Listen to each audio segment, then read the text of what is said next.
Open Your Eyes is brought to you by the Belize Bank, our country, your bank, and Smart, bringing people together.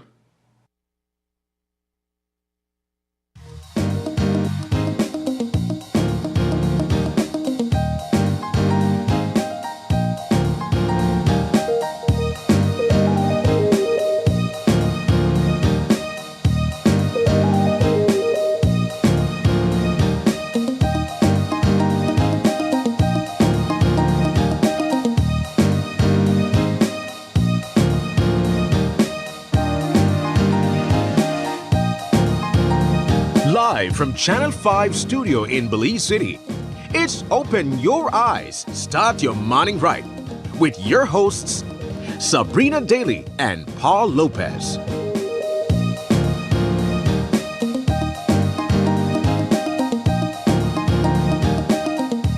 Good morning and welcome to Open Your Eyes. Start your morning right. I'm Sabrina Daly. I'm Paul Lopez. And good morning, Paul. How you doing? I'm doing fine. It's Thursday. I can't believe it's already Thursday. Actually felt like Tuesday yesterday, and I thought today was Wednesday, but I was reminded that today's Thursday. There's just so much happening in the world of media, in the world of politics, and in the world in general, right? But I'm grateful to be here this morning, grateful to be alive, grateful to have a happy and healthy family, grateful that I could say I have a job, I could work, and I could be here with our viewers as well and have these important and difficult conversations at times. Yeah, you're right. I mean, I want to go back to the point that you mentioned because it does feel like we got here so quickly in this part of the week.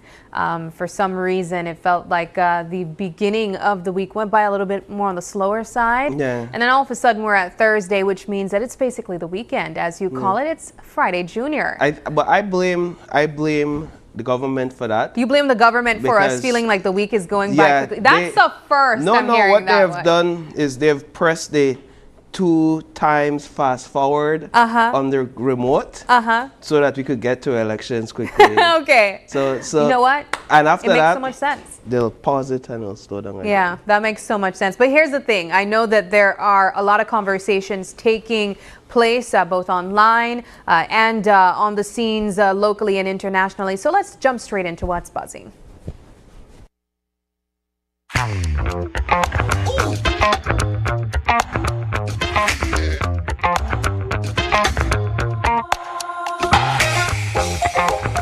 Alrighty, and as Paul mentioned, certainly what is trending right now is politics here in Belize. As you would know, this year is our election year.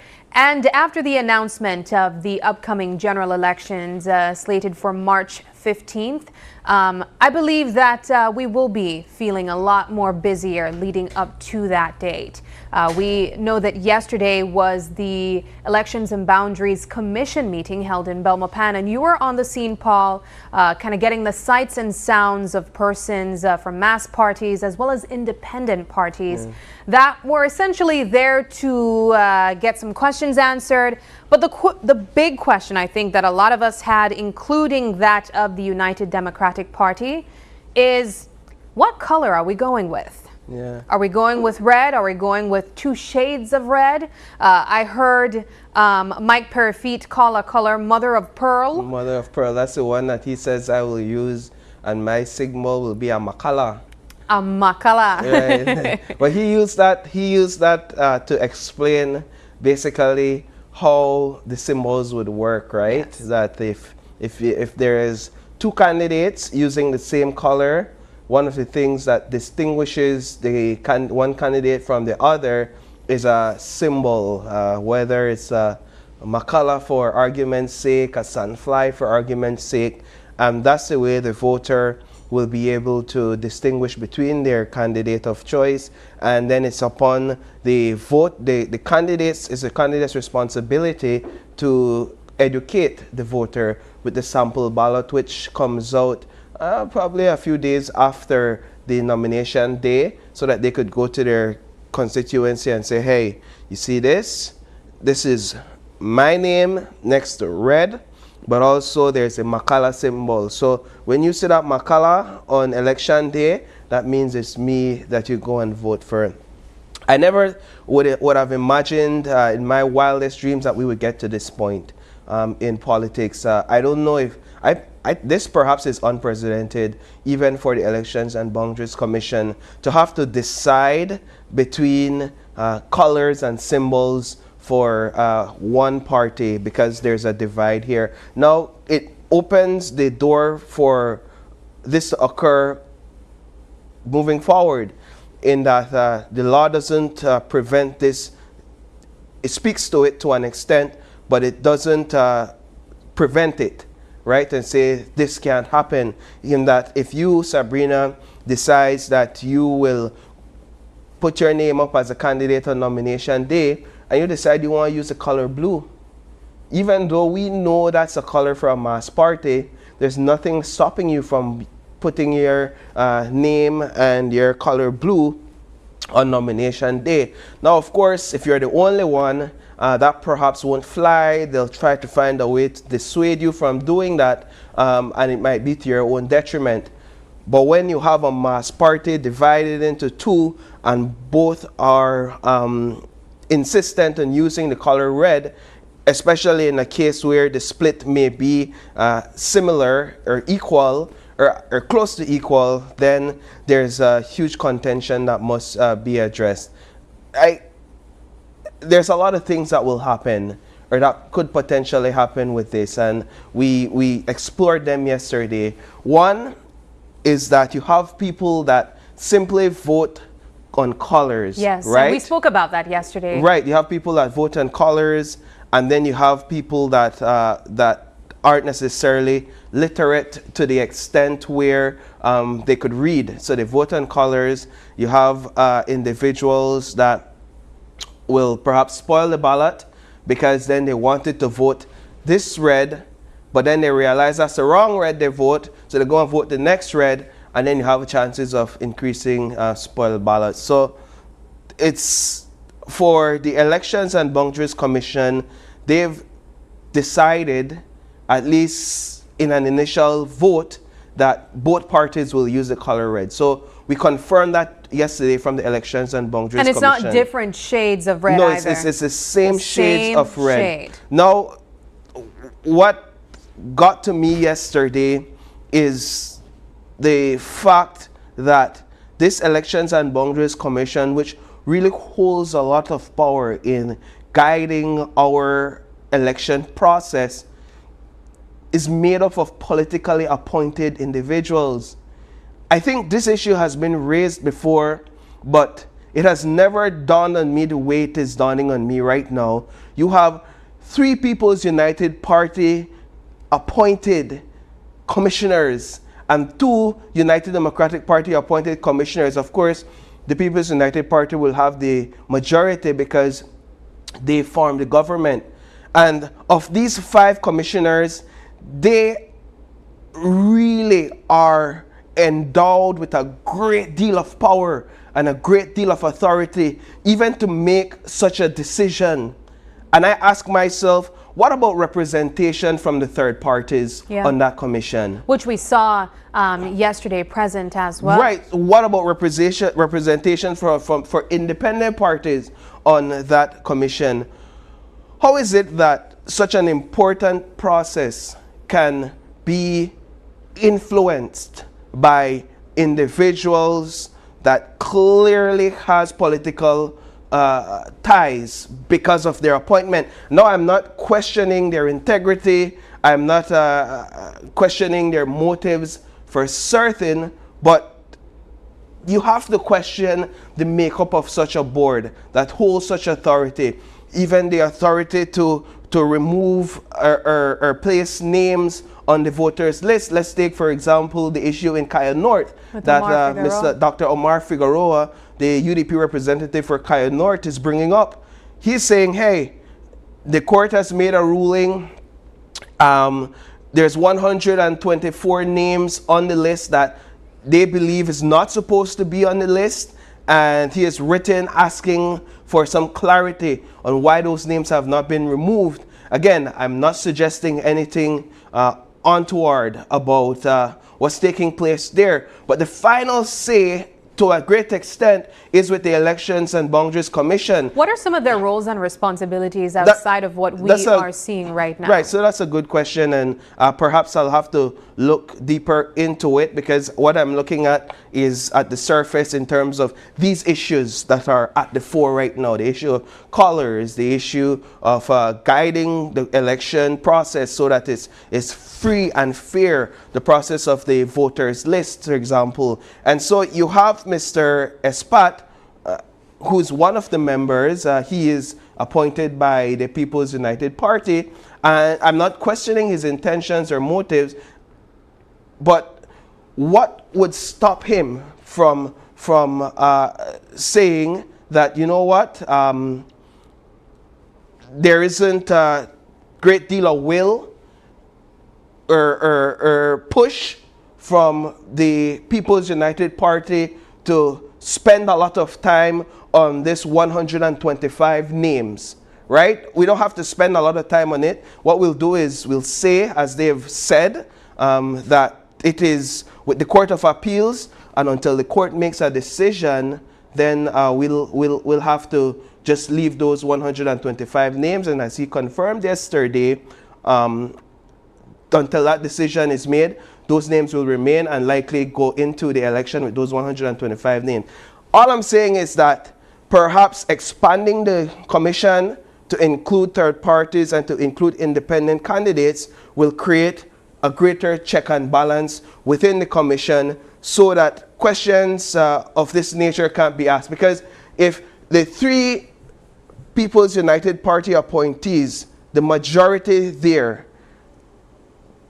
they can vote and overrule, right? And so that's, I say that and I digressed a bit from the color topic. Mm-hmm. But the color issue is definitely one we'll watch. The United Democratic Party, both factions are saying, hey, this isn't a done deal until after nomination day. I don't see them changing their minds on it. So more than likely we'll have to go with symbols on election day. So one of the things that you pointed out was, one, that you're not accusing anyone of anything. Yeah.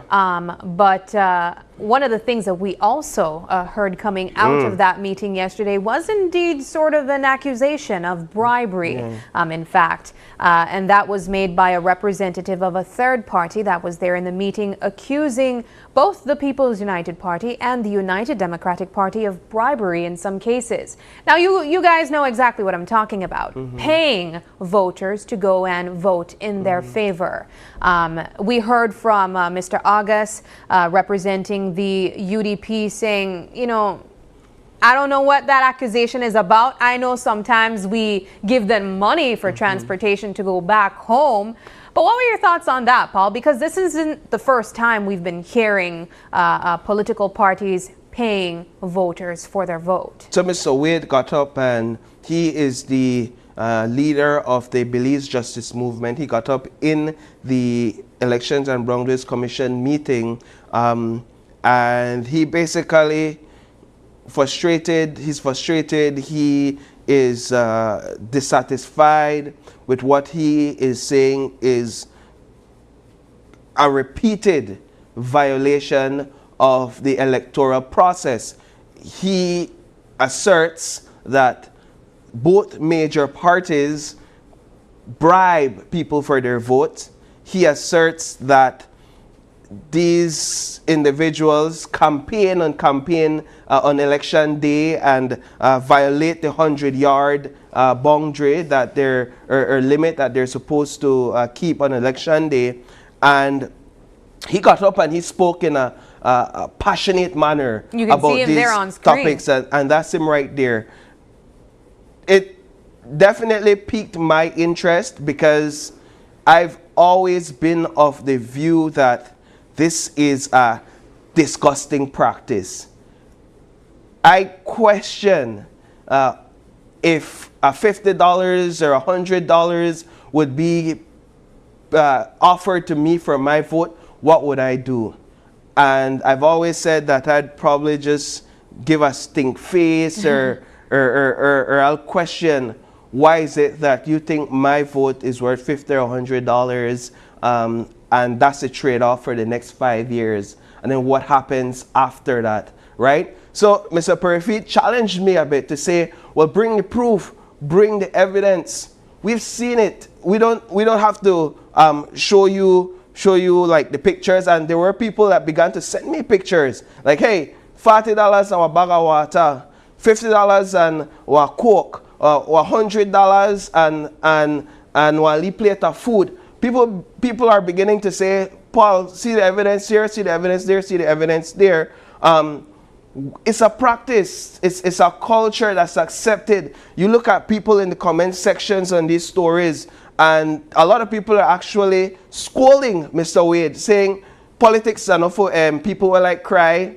If you will cry and if you don't got the money, well, you don't lose. So we are to be blamed for this practice. We are to be blamed for this culture because we have allowed politicians to accept the fact that they can simply sway us or entice us with a little $50 and $100. But it also speaks to the desperation of certain populations within the voting community. And what they believe their value is. And what they believe the value of their vote is. So I had to hone in on this topic yesterday because it's an important discussion that has to be had. Voter education and voter awareness needs to increase on this issue so that we truly understand the value of our vote. If you make them pay you $50 or $100 for your vote, I don't know if you have any right to complain during the next 5 years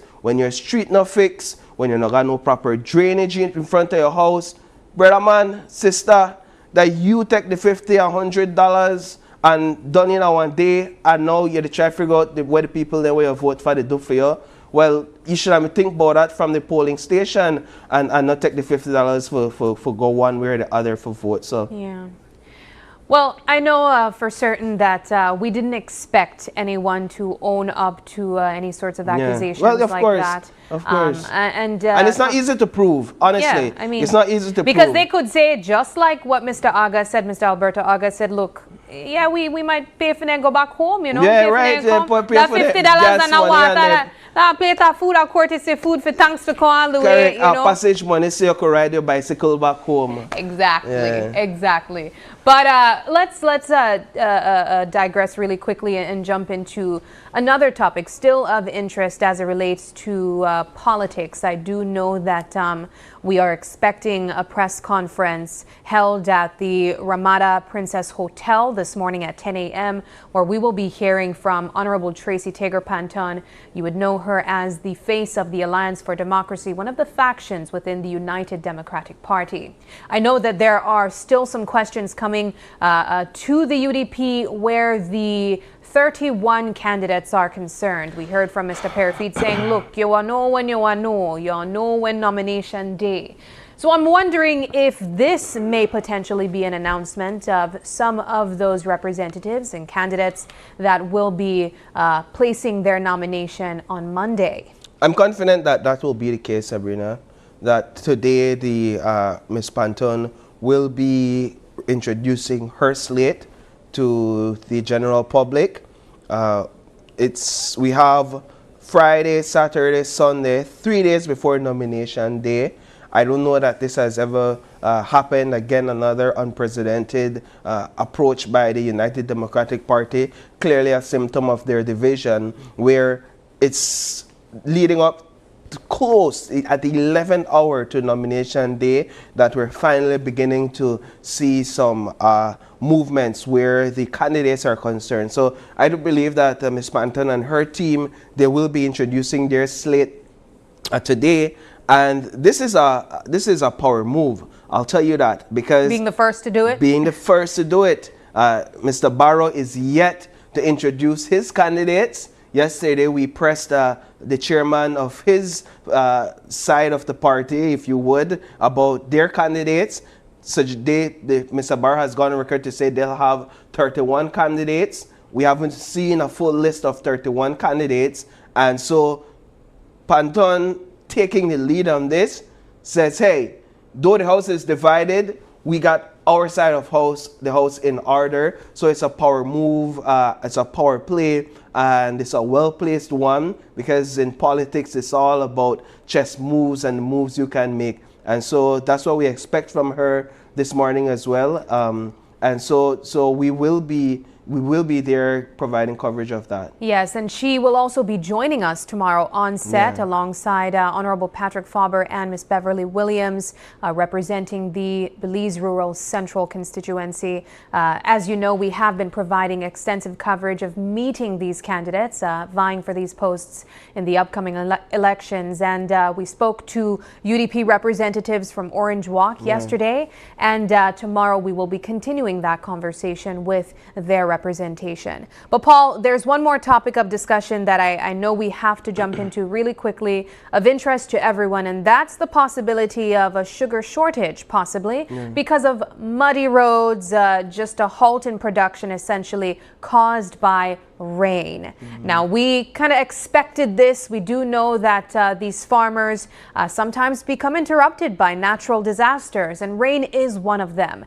And so we were able to speak to the Director of Communications from ASR BSI, William Neal, and he essentially gave us some information on what this harvesting will be looking like. Yeah, so we have representatives this morning, People's United Party representatives or standard bearers from Orange Walk that will be in with us for a two-part discussion. I don't want to preempt what they'll say, because this topic will definitely be raised, so just giving them the forewarning for heads up. But this is an issue that has been ongoing, where sugar roads are concerned, where proper drainages for these roads are concerned, climate change is an issue, the rains are an issue, and I have to ask, or I have to wonder if we've been sleeping at the wheel with this issue. I know the government has said time and time again that it's because of the rains.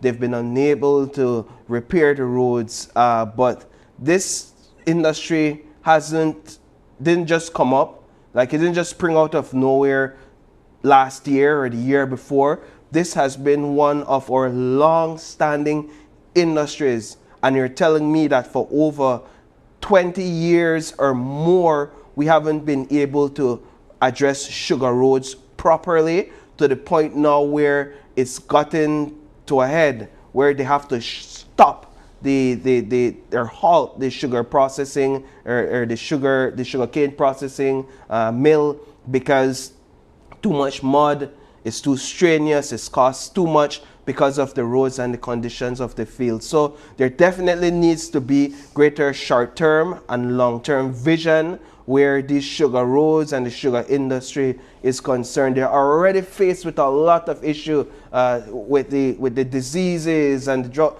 We really don't need to see a halt. And then of course BSI provides sugar to the local market. And so if it's halted, what becomes of the sugar supply in the local market? That's something we'll have to explore as time goes by. Yes, absolutely.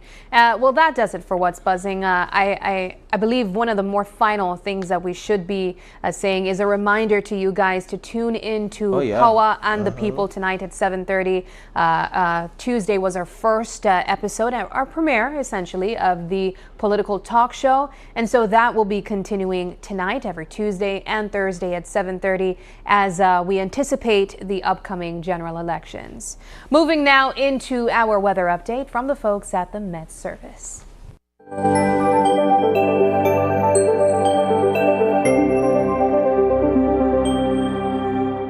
Good morning. Generally fair weather prevails and will support sunny skies with a few cloudy spells today and cloudy skies at times tonight. Showers will be isolated except for slightly more over northern and coastal areas tonight. In the outlook for Friday and Friday night, a few showers will affect most areas of the country. Winds today will blow from the east at 5 to 15 knots and seas will be choppy. Low tides will occur at 8:12 this morning and 11 o'clock tonight. High tides follow at 2:36 this afternoon and 5:20 tomorrow morning. Temperatures this afternoon will peak at 78 Fahrenheit up in the Maya Mountains, 85 along the coast and 88 inland. The moon will set at 11:10 this morning and the sun at 5:56 this evening. In the sargassum forecast, sargassum continued to gradually increase over the area, with modern impacts expected along coastal municipalities during the next few days. And that's the latest from the Belize Weather Bureau. Do have a pleasant day. Alrighty, there you have it, your weather update. Moving now into our show lineup. As we mentioned, we will be continuing the Meet the Candidates coverage. And as Paul mentioned, this morning we're going to be joined by PUP candidates from Orange Walk District. Joining us will be Jose Abelardo May, and he is the Orange Walk South PUP candidate. With him is Kevin Bernard, Orange Walk East PUP candidate, and Ramon Cervantes Jr., Orange Walk North PUP candidate. So those will be the persons we'll be talking to in our first and second conversation. And then in our final conversation, we'll hear about Encounter Ministries from Kansas City campus.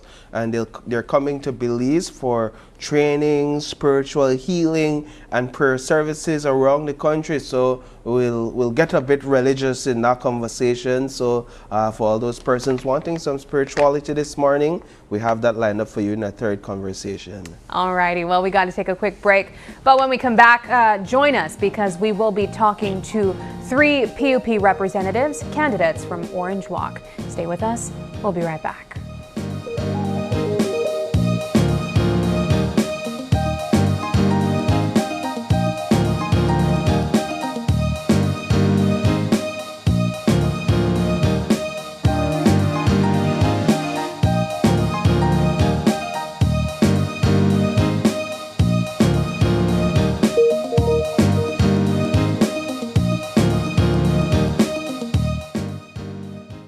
Christian Palma. I'm the owner of CRK Services, and I've been operating this business for 7 years in Big Falls, Toledo District. I use the Belize Bank online services because it's quite fast, reliable, and easy. Before I started to use the Belize Bank online services, I had to make a lot of trips into town, which cost me a lot, especially fuel. So the fact that I have to use my credit card every day, I can do an online instant payment and make my life easy. My customers can do payments towards me and it reaches in instant. It's fast, it's convenient for my business. I don't have to be up and down. I can do it anywhere I want. I would recommend you using the Belize Bank online services because for you, it will save you a lot of time.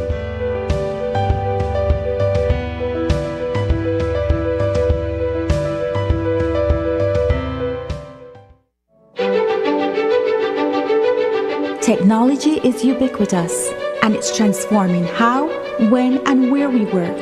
Full-Tech Systems is placing award-winning devices in the hands of information workers, allowing them to work without compromise in a world without wires, to innovate, create, and to maximize productivity anytime, anywhere, satisfying the needs of the desk-centric remote and field worker and every other worker in between. We are providing the industry's best devices to businesses going through the process of digital transformation. Partner with us today to provide the solutions that will allow your employees to work effectively and efficiently to enhance your customers' experience.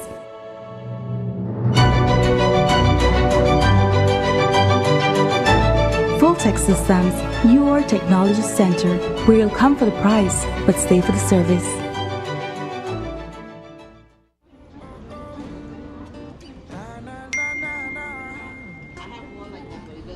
Really? You not switch yet? You know what? I tell you, I don't. You used to call me on my cell phone, late night just to stay in touch. Call me on my cell phone, cause our connection used to mean so much. And I know when that thought line bling, February's got that love to bring. Yeah, I know when that thought line bling, Smart is giving you everything. These days all I do is wonder if you're still connected with somebody else. Wonder why you're missing out on what's best for yourself. You could have had more, but you're still stuck with them. You don't need no one else, you don't need nobody else. So it's time to switch up and run, cause Smart's the best in the land. They got the top speed and the best service for your phone. You should just switch to them, it's Smarter, no one else. You used to call me on my cell phone.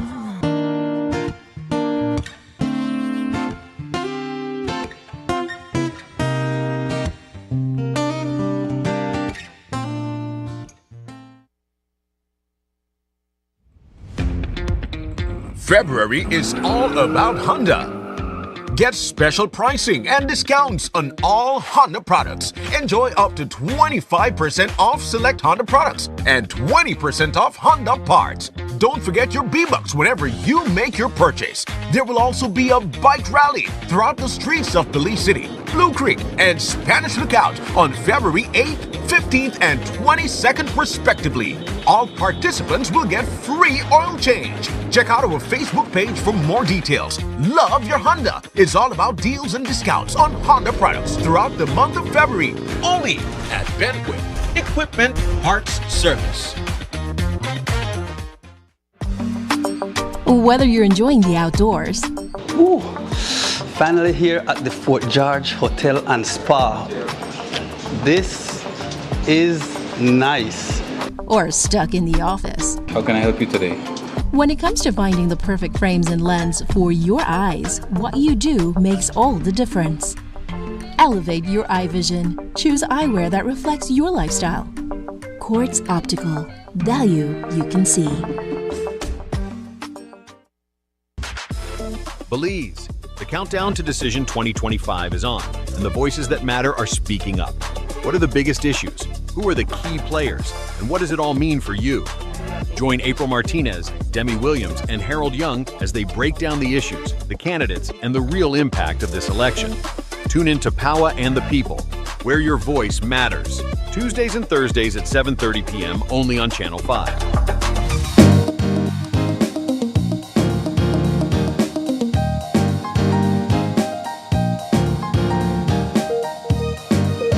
Welcome back. This is our first segment for this morning, and you definitely want to stay tuned to this one. We have joining us on set two Orange Walk candidates, PUP candidates for this upcoming general election. We have Mr. Roman Cervantes Jr., the Orange Walk North PUP candidate, as well as Mr. Kevin Bernard, the Orange Walk East PUP candidate. Good morning to both of you. Good morning, gentlemen. Good morning. We're expected. Good morning, Paul. Yes. Good morning, Good Belize. morning. Good morning. We're expected to be joined by Mr. Mai in a few. He's the Orange Walk South PUP candidate, and so don't worry, he'll be here, and we'll have a discussion with him as well. But good morning once again to both of you, gentlemen.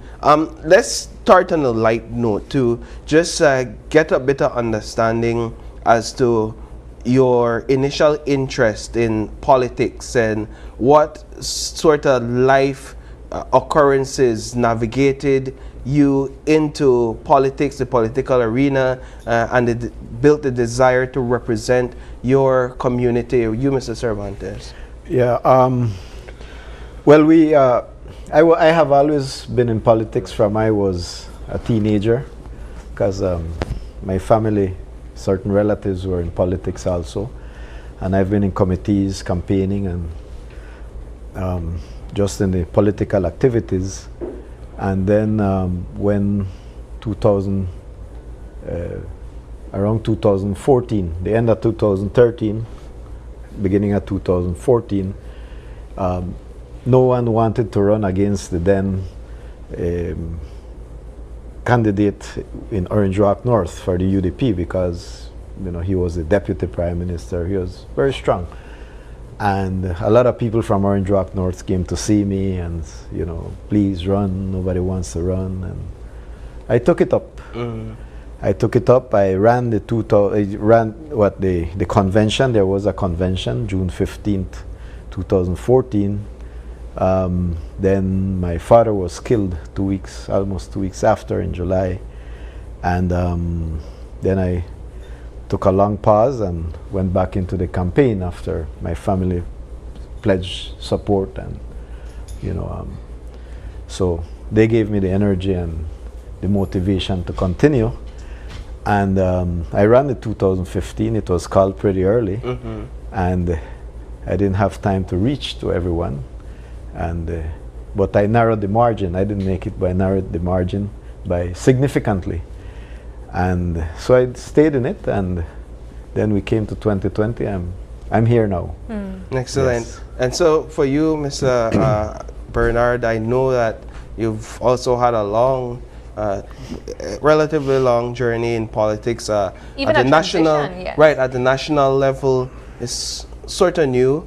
Talk a bit about your journey and what got you here. Well, one of the things that Paul and Sabrina, that I've always done from a very young age, I was involved in community activities. I was in youth groups, 4-H clubs, and always trying to assist in my community. And it was back in 2009 when I ran as a councillor candidate under Ramon as the mayor candidate at the time.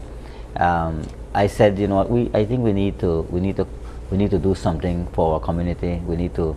I was elected in 2009 as a councillor, and during that 3-year period at the council, I said I believe that we should be able to do much more for Orange Walk, and so I ran as the mayoral candidate at that time. Of course, I also had a convention where I had to within the party to be elected as the mayoral candidate at the time, and of course we won 3 consecutive terms as mayor, and thereafter I challenged a convention to be the standard bearer for Orange Walk East, which I was successful, and then run in 2020.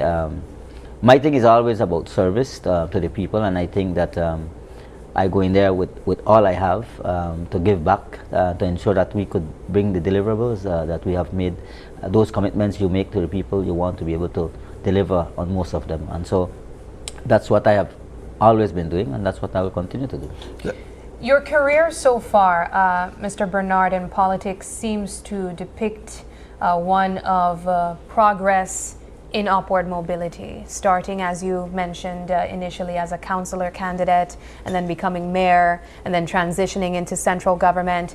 Just moments ago, we showed on the screen you in the middle of a sea of people at Sunday's convention. What are the emotions that you feel looking back at the career that you were able to make for yourself in politics? Well, I'm very humbled by the support I've gotten, Sabrina, in terms of all my time being in politics since 2009, and on Sunday, of course, I know the emotions were very high all across. I must thank my team as well, and my campaigners and my supporters that have genuinely showed their love and support to my candidacy. Wherever I go, I mean, yesterday I was in the Palmetto Street area, and the amazing love that people have shown. I am very confident, Sabrina, that once you put in the work, people will continuously support you. And so at Sunday's convention, again, it was just a matter of showing that support, and the people came out in huge numbers. Yeah. And for you, Mr. Cervantes, talk to us a bit about Sunday and coming off of that, and you also had your support out there. I imagine it was a high. It was like a high feeling, yes? Yes, indeed. It was exhilarating. Yeah. At first you wonder if people will come out, but we managed to full. Did you really wonder, though? Well, I always think about it. Yeah. And then, we managed to bring in 8 buses, wow, and full and to capacity, and so the feeling was very high spirits there, and endorsing our party leader, our prime minister, and setting the platform to win the general elections on March the 12th. I want to thank everyone who participated, who went to that event, who attended, from Orange Walk North especially, to all of those who went. I want to thank them, because it takes time from their schedule to be there, and it shows their devotion and dedication to the movement, to our cause, and I feel very grateful to them, and I think they go out also because they have seen the benefits of this government. They are experiencing the good things from this government, for example, in education, in health, more job opportunities, a growing economy. So, things are much, much better than they were under the UDP. And people are seeing it, and not only seeing it, but also living it. Yeah. And that is, I believe, what gave that inspirational spirit and emotion, to the people that attended on Sunday. Let's talk about what you both see as the biggest challenges facing your constituencies and how your candidacy aims to address those challenges, starting with you. Well, one of the biggest challenges will always continue to be, especially us who have rural communities, will always continue to be infrastructure, road infrastructure. It's a challenge. In the earlier segment, I listened to you all talking about the sugar roads, and that's a challenge. We know we have done a lot to try and work in those sugar roads, but it's something that I always say, and once you continue to put in the work along with your communities, work along with your village council, and address these things in a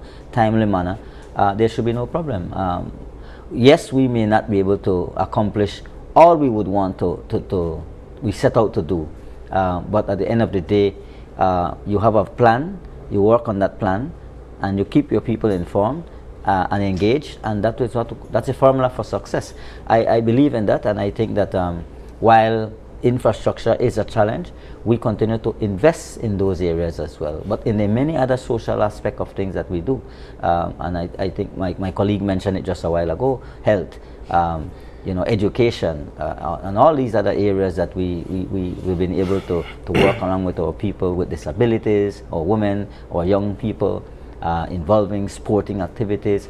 That is what I believe as a representative we ought to do, and keeping engaged, keep developing your local communities, working along with people, and I think that is what will always make any politician successful, and being open. And like I said last time I visited here, I have a functional office where people can also access services, and so I always have an open door policy, and I try my very best to reach out to our citizens, residents in Orange Walk East as much as I can. Is it your view that more could have been done for sugar roads in the last 4 or 5 years? I think a lot has been done, Paul, in terms of the investments when you look at the quantum of investments that has been done across over this 4-year period. Now this year is a very unique year. We have seen the rains continuous. As I was speaking to my colleague earlier before we came on the show, that in 2012, I remember when I became mayor in 2012, we had an entire year of rain leading up, similar to what we're facing right now.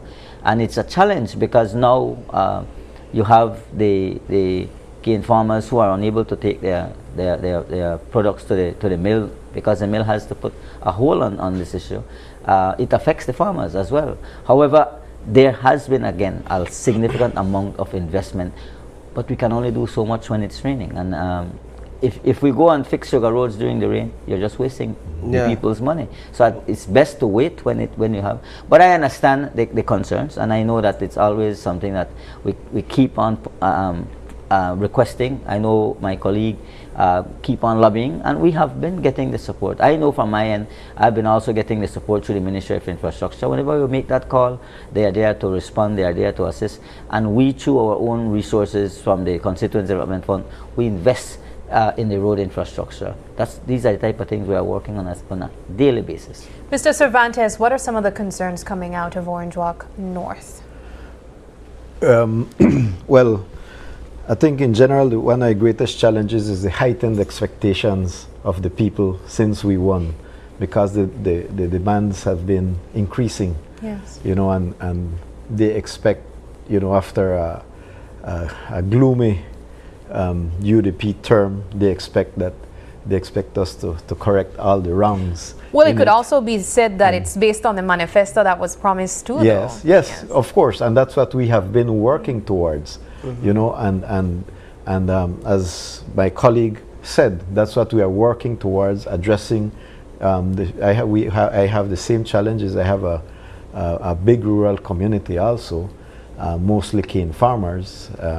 The cane farming industry is big there, and that is one of the challenges with the sugar roads, and with this weather that has been unforgiving, with the inordinate amount of rain that has been falling, it makes it more difficult, but we are still there doing what we can. For example, last week we started getting some little dry, some little sun, And we, you know, in my area, we have already started fixing the streets and working on some sugar roads, but that was halted because of the even the crop stopped. No? The crop was suspended.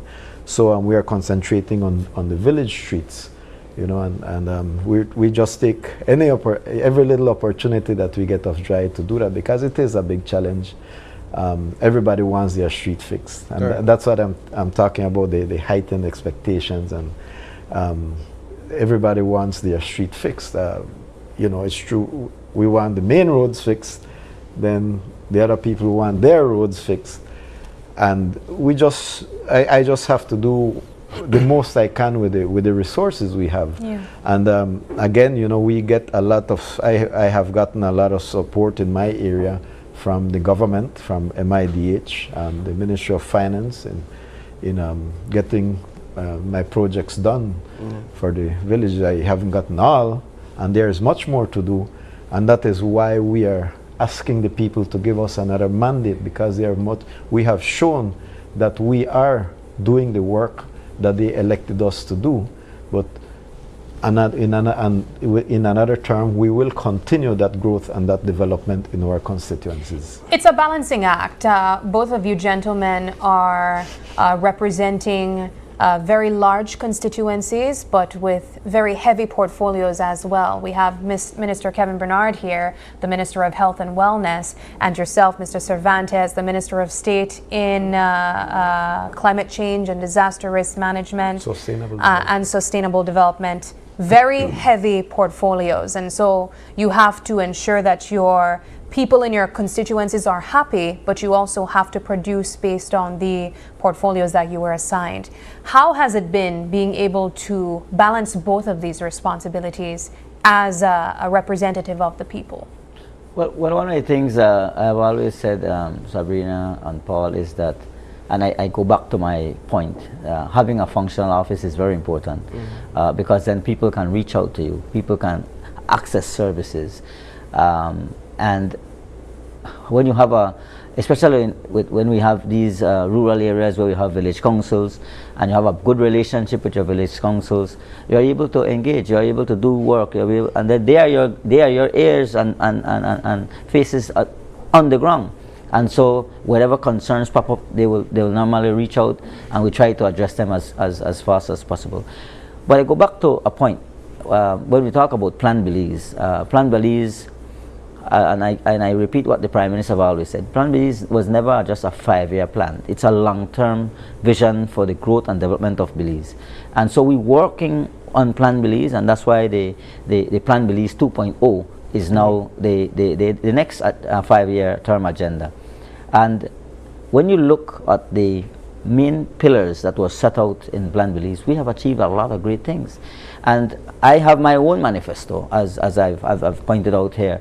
When I looked at my manifesto that I had spoken to the people of Orange Walk East, and I said, this is what I intend to do for my communities, and I started to tick them off, you look at 95% I have been able to achieve. And so when preparing for this next 5 years, I said, let us look at how we're going to continue to bring about more changes, more investments, more development in Orange Walk East. And so the paving of roads, and while I agree we have to invest in the sugar roads and all these things, and my colleague mentioned just now the village streets. At some point, our goal is to see all of our main arteries in our villages also paved streets, because they too deserve to see greater development. And that's what I think. Interestingly, you said that, Mr. Bernard, because that was one of the criticism coming from your opponent yesterday, saying that the people in the villages feel neglected. But I want to go back to a point that you raised, Minister Bernard, about giving your own self a manifesto aside from the one that we know, which is Plan Belize. You're in an interesting position because we have nomination day set for Monday, but we haven't really seen an opponent for yourself. And I understand from my colleague Paul here that without an opponent, you would essentially be elected by default. How does that affect your energy as a politician and serving your people? Do you feel like you kind of gonna leave free right into the next, the next term? I don't take that for granted. As I said to my team, we will hit the ground no matter what. We are going to ensure that we campaign with all the energy, all the vigor, because come Monday, somebody might pop up. We're hearing of a specific name being thrown out there, but like I said, we are prepared. The Original East people are prepared and ready for whenever, whoever they decide to put out, whether it's an independent candidate or one of the UDP factions candidate. The people of Original East will have an election, and if it turns out to be that I'm the only candidate, if that will be the case, we are prepared to continue to work in other areas to assist our colleagues to ensure we can continue to bring victory in those other areas as well. So you mentioned Plan Belize, and now we have Plan Belize 2.0. I'm interested in hearing what are some specific projects and policies that you all have identified as beneficial to your constituencies in Plan Belize 2.0. We'll start with you, Mr. Cervantes. Can you mention specific projects or policies within Plan Belize that will benefit your constituencies? That will benefit, for example, the continuation of the infrastructure development.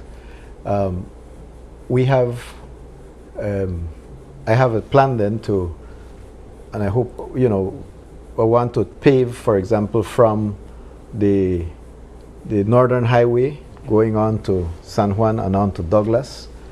That's about 3.5 miles.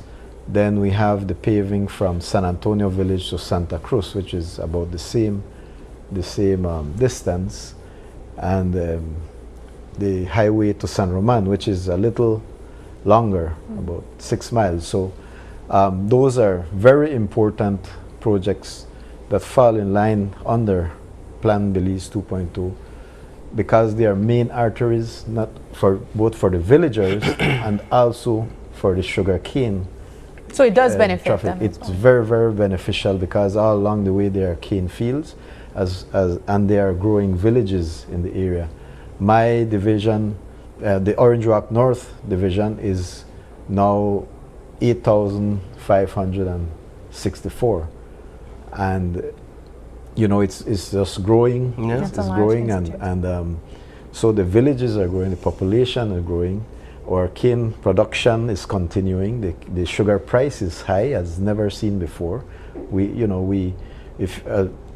Going back to last year, we stood with the farmers, and the good prices that we are getting in cane is a product of our stance, saying, well, we want fairness for the farmers, getting a fair price for the products.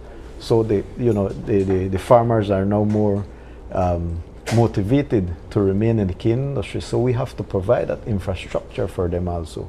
And then if they have that more income, they want to remain in their villages, and that is how their communities and villages grow. So we have to provide that infrastructure for them, yes, to be able to have mobility. All right, so what we'll do, Mr. Bernard and Mr. Cervantes, is we'll take a quick break, and we'll get back to you on that question. I know you mentioned road infrastructure as one as well. I want to hear a couple more. We'll take a quick break. We'll have Mr. Mai join us, and then we'll continue the conversation. All right, so we'll take a quick break, and we'll be right back.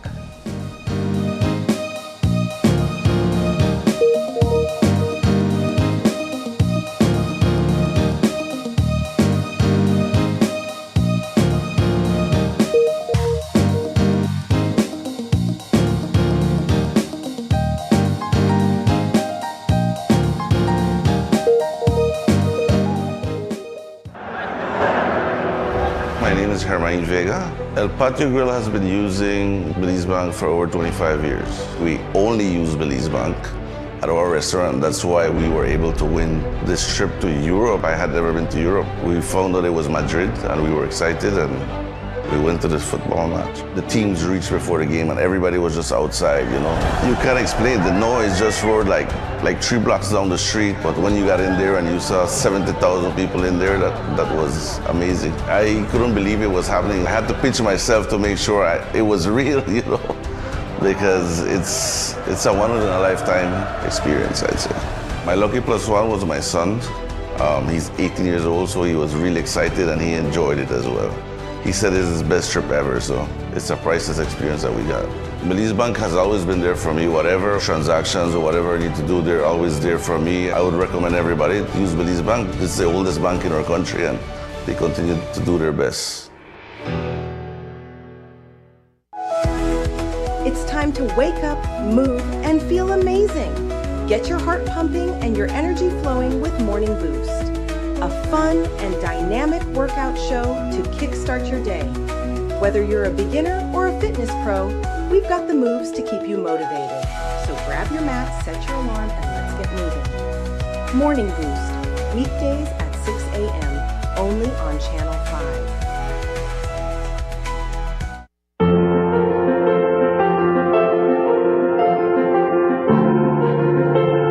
In Belize, our children deserve the opportunity to grow, to dream, and to thrive. But for some, childhood is cut short by early marriage. Marriage before 18 can rob children of their education, their health, and their future. When children stay in school, they gain the tools to build better lives for themselves, their families, and their communities. By raising the legal age of marriage to 18, we protect our children's right to be just that, children. We give them time to grow, to learn, and to reach their full potential. Together, we can create a future where every child in Belize is free to dream big and achieve greatness. Plan Belize, protecting our children starts with raising the age of marriage to 18.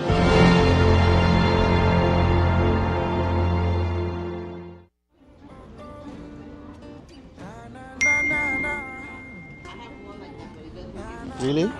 You not switch yet? No what? I tell you, I don't. You used to call me on my cell phone, late night just to stay in touch. Call me on my cell phone, cause our connection used to mean so much.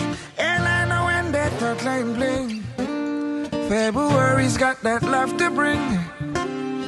Yeah, I know when that thought line bling, Smarty's giving you everything.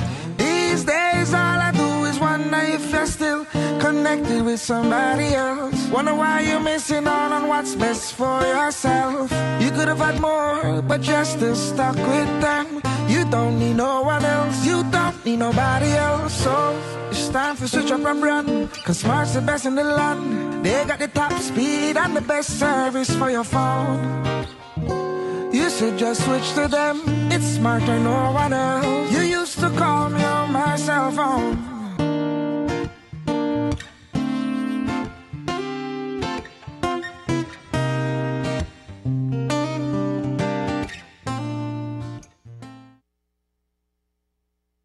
This is my first time here. Hopefully it's my last. My dear friends, here we are, all in our true colors.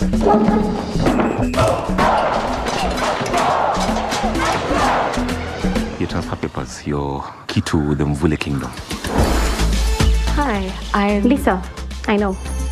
Yeah, your clippers. Clippers. Who's in? We are perfect. We run this place. So let's act like it. Solomon, the head prefect, quick. Is my collar straight? We'll be out of Mvule High before you can pronounce the word scholarship. We have a mystery to solve.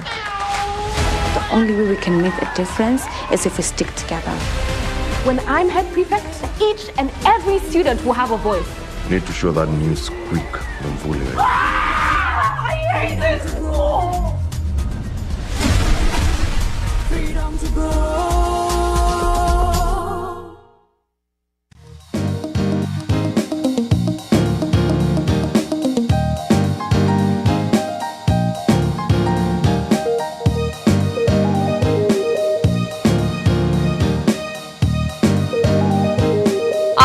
Welcome back. This is our second portion of the Meet the Candidates coverage today. As Paul mentioned, in this section of the conversation, we are joined by Jose Abelardo May, and he is the Orange Walk South PUP candidate. You also know him to be the Minister of Agriculture as well. Gentlemen, thank you so much for continuing this conversation with us. Mr. May, thank you so much for joining us. Welcome. Good morning. In the first part of our conversation, we had an opportunity to ask a bit about the intentions and even entering the political scene in the first place. And so perhaps we can give you that opportunity, Mr. May, to talk about what brought you into politics in the first place. It was many years ago. Yeah. I began my first campaign in 2003, although elections were to be held in 2008. Worked in the Ministry of Agriculture for 18 years. I had worked in Orange Walk South constituency with farmers, and I believe I had a lot to offer the farmers in improving their rural livelihoods because of my agriculture background, my experience in agriculture, and the fact that Orange Walk is 100% almost rural. It's 100% rural, all dependent on the agriculture sector. And so I believe that I could offer a lot to the residents of Orange Walk South in improving their livelihoods, changing their lives, improving their daily income, creating employment for them through the agriculture sector.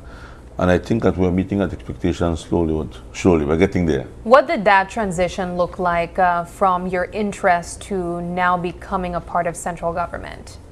To be honest, what has helped me a lot, or what has helped me a lot, is being in opposition for so long. Oh, really? Humbled you, you think?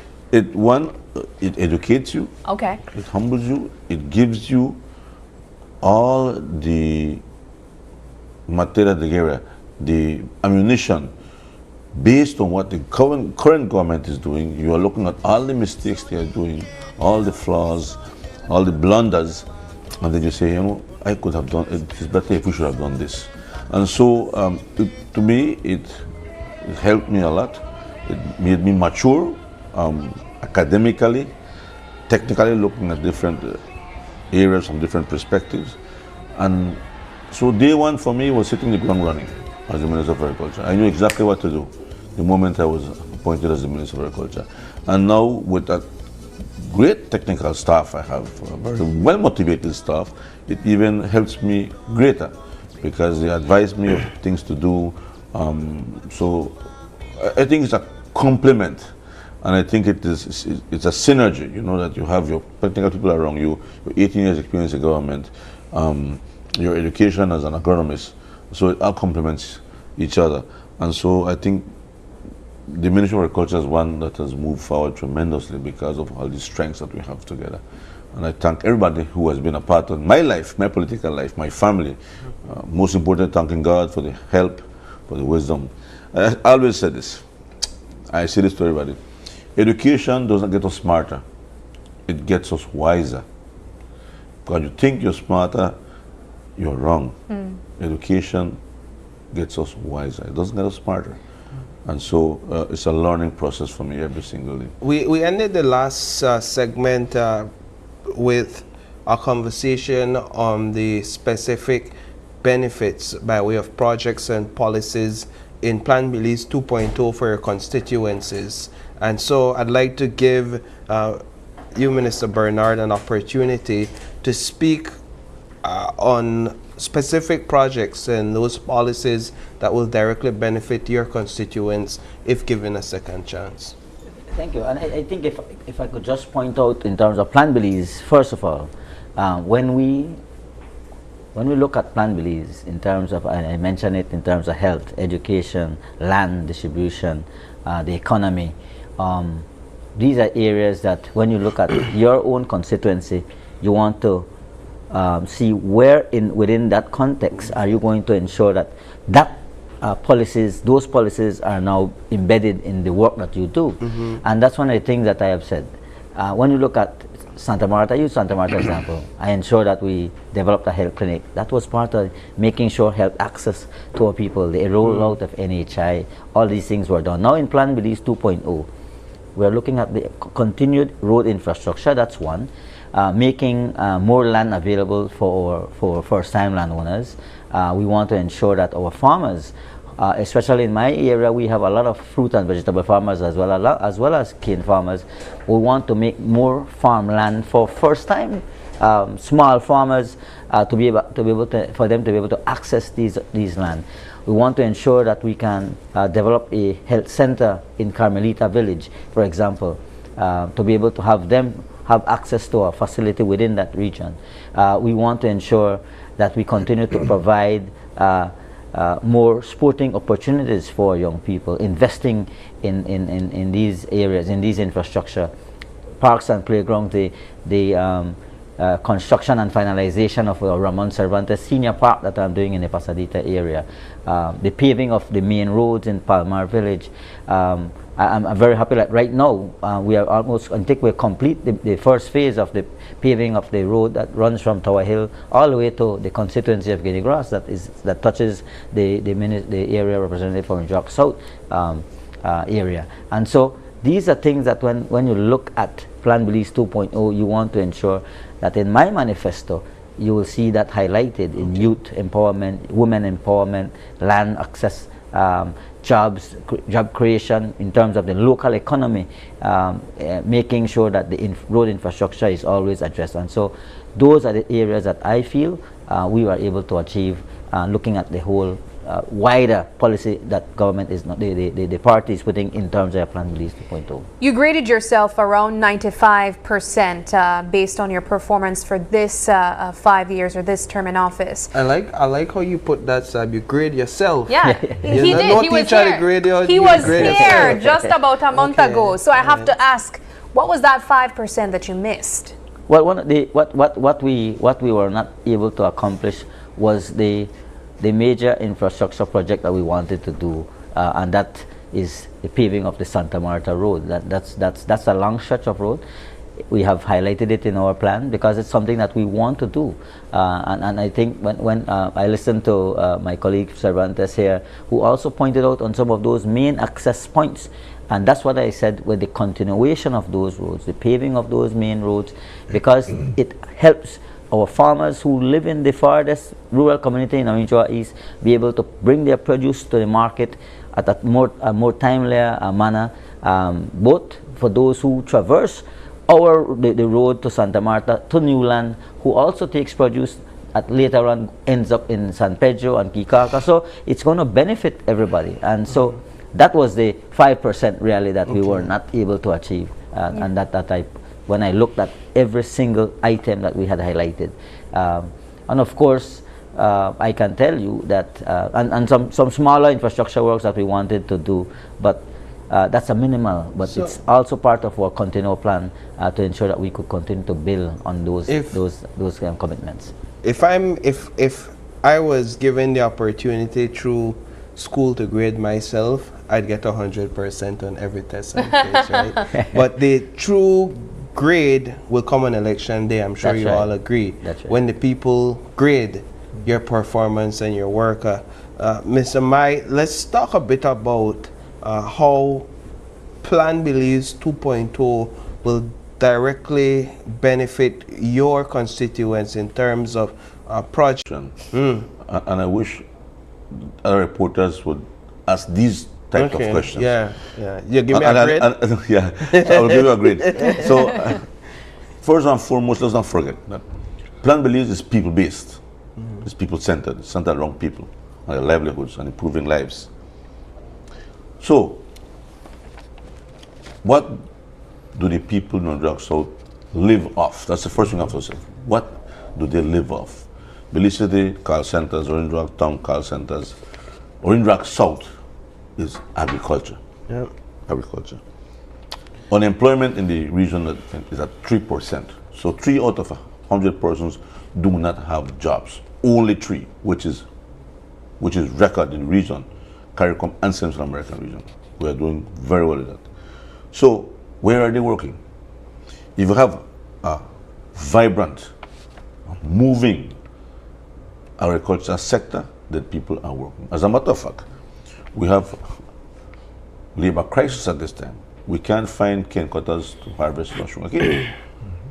We can't find enough masons to do construction. We can't find enough cattle hands right now because everybody is employed. Now, that's a good thing. In my constituency, we have some of the largest producers of vegetables. We had a story over and over, carrots, potato, onions. So if we're having problems with selling these products, it means that we have reached a peak in production, primary production. But there is money in value adding and processing. Yeah. So I will seek to industrialize the agriculture sector. Instead of exporting cattle on hoof, let us explore the possibility of exporting cattle carcass, which is added value. We have 2 investors right now in the area, already starting construction for slaughtering facilities, which is a wonderful thing. Processing our carrots from carrots to carrot juice. We're doing a trial run this year. Excellent quality. Is it economic? At this point, I do not believe it is, because the carrot variety is not the juice variety. It's like you can't take a tomato and say, I will do ketchup with it. It may not be. So industrializing the sector, very important though, and this is very important. Flour. We import millions of dollars of flour. Unlike Central America, they eat corn, wheat, flour, bread, tortillas, sunny cakes, fried jacks. That's our Belizean culture. But we have found a variety now with CIMMYT. When I was at COP29, I met the director of CIMMYT, which is research. And they've offered us varieties of tropical wheat. We have a new flour plant in Orinda going up. Not to do flour only, but to do flour and other products that are made from flour. Byproducts, yeah. Ramen, all these noodles. So which already started. Yes. Too. Right. So if we now can find the wheat variety suitable for our country, which we are planting wheat. We are producing wheat in the Kara district. My technical staff has eaten bread made from the wheat, grown from the wheat in Belize. So if we can now mass produce the wheat, we supply our own wheat to the flour mill. We have to depend on the Russians and the Ukrainians over their war and increasing. So we did the same for soybean, you know. We can do the same for. So that is my vision, industrializing the agriculture sector. And so everyone in the area can make a living of producing these type of commodities. And we are getting there slowly. We, I think, in our 4 years, have moved towards industrializing agriculture. Tremendous. There's a shortage of coconuts right now. Do you know? We can't find people that want to supply dry coconuts for oil making. There's a scarcity. Everybody's doing coconut oil and everybody's consuming coconut oil, which is a healthier product made in Belize than importing coconut oils from countries you don't even know what is in it. So I am very excited about industrializing the agriculture sector. And the ROC, the Republic of China, Taiwan, is donating to us a small center we put in Nodra, where farmers are coming and bringing their carrots, bringing the excess tomatoes, and add value to it. We are right now, again, very excited about this project. Our farmers were in Guatemala looking at the potatoes that are used for chips. I think it's Frito-Lay, that's the company. And they've offered us seed. We are making arrangements to import 20,000 pounds, I think it is, to start. I saw the product myself. We're growing some in San Carlos, we're testing it. It looked excellent. It reached maturity without having any of the diseases, late blight, not early blight. So I'm happy for that. And I believe we can move now. We can mass produce that and supply the Guatemalan company with potatoes for this type of product. Look at Bowen and Bowen. They're doing chips from our corn. That is a wonderful thing. Look at the Western Dairies milk now. We're having UHT milk, 90 days shelf life. Or carrots, from a surplus of carrots, which is always a political issue. We're not doing juice, and it's excellent quality juice. These are the things that we need to do. Belize only has 280,000 people. Our consumption rate is about 50%. So what do we do with the excedentes? What do we do with excess? We have to add value. It's difficult to invest in growing all these stuff, and then you can't sell it. It makes no sense. I want to pivot a bit. to bring everybody into the conversation once again. Education and youth empowerment are key features in any progressive agenda. Let's talk a bit about how, moving forward, you all plan to provide better educational opportunities and job prospects for the youths in your community. I'm sure that when you speak to constituents, especially parents, one of their primary concerns is my child. How my child can get education? What sort of education? What sort of jobs can you offer or build in the community for them? Let's start with you, Mr. Bernard. But I think that when you look back at the whole education policies that have been implemented under this government, under the leadership of Honorable Francis Fonseca, it has made tremendous strides. The free education that has been rolled out in the north, and I know we have a couple schools who have access to this program, the upliftment program, the Orange Rock Technical High School, the Belize High School of Agriculture, Escuela Mexico Secundaria High School. So our people benefit from having access to these things. However, there are other things that we do as a representative. In my case, and I'm pretty sure my colleague will share the same, we have access where we reach out to the Ministry of Education for other support. Through our Constituency Development Fund, we offer additional support. And so that is one way that we ensure that our young people remain in school, getting the education, getting the opportunity to go to higher education. And I think that all coupled with the new curriculum that has been implemented, it ties in with that, because you want to ensure that when you not produce loan business students, you want to start to bring people that are more technical as well. Minister Mai mentioned just now, we're short of plumbers, we're short of some of these skilled labor. So it is in that aspect that I think we need to start to put a more strong interest and focus on. I always say this too, when I was the Minister of Youth, and Sabrina, you were there on one time, and one of the things that I think we ought to look at down the road is a long-term plan and vision. But we also need to start to look at how we are going to produce good, strong athletes within this country. People that has a specific skill. Not everybody is math and English smart. But if you could start to sway people to take their strengths, whether it's in music, whether it's in the art, whether it's in sport, and put programs together that will see Belizeans rise to that level, that is what I think the long-term vision in terms of creating other educational opportunities should be done, or we should do as a government. And like I said, it's not going to be a 5-year thing, but it's going to be a long-term process to mold our young people into what they really want to become. Because we have great talent in this country. We just have to harness, give them opportunity, and make it work. Mr. Bernard, I have to quickly interject here because I can feel the commentary from our viewers when you spoke of sports. I mean, I know that you were only with the portfolio of youth and sports for a brief period, and so you were not able to place your mark in the way that you described earlier. But one of the biggest counters that we get from people in sports is that, yes, there are so many opportunities, there are people with raw talent, but the investment is needed. How do you respond to that? We can't have these star athletes without the money being pumped into them.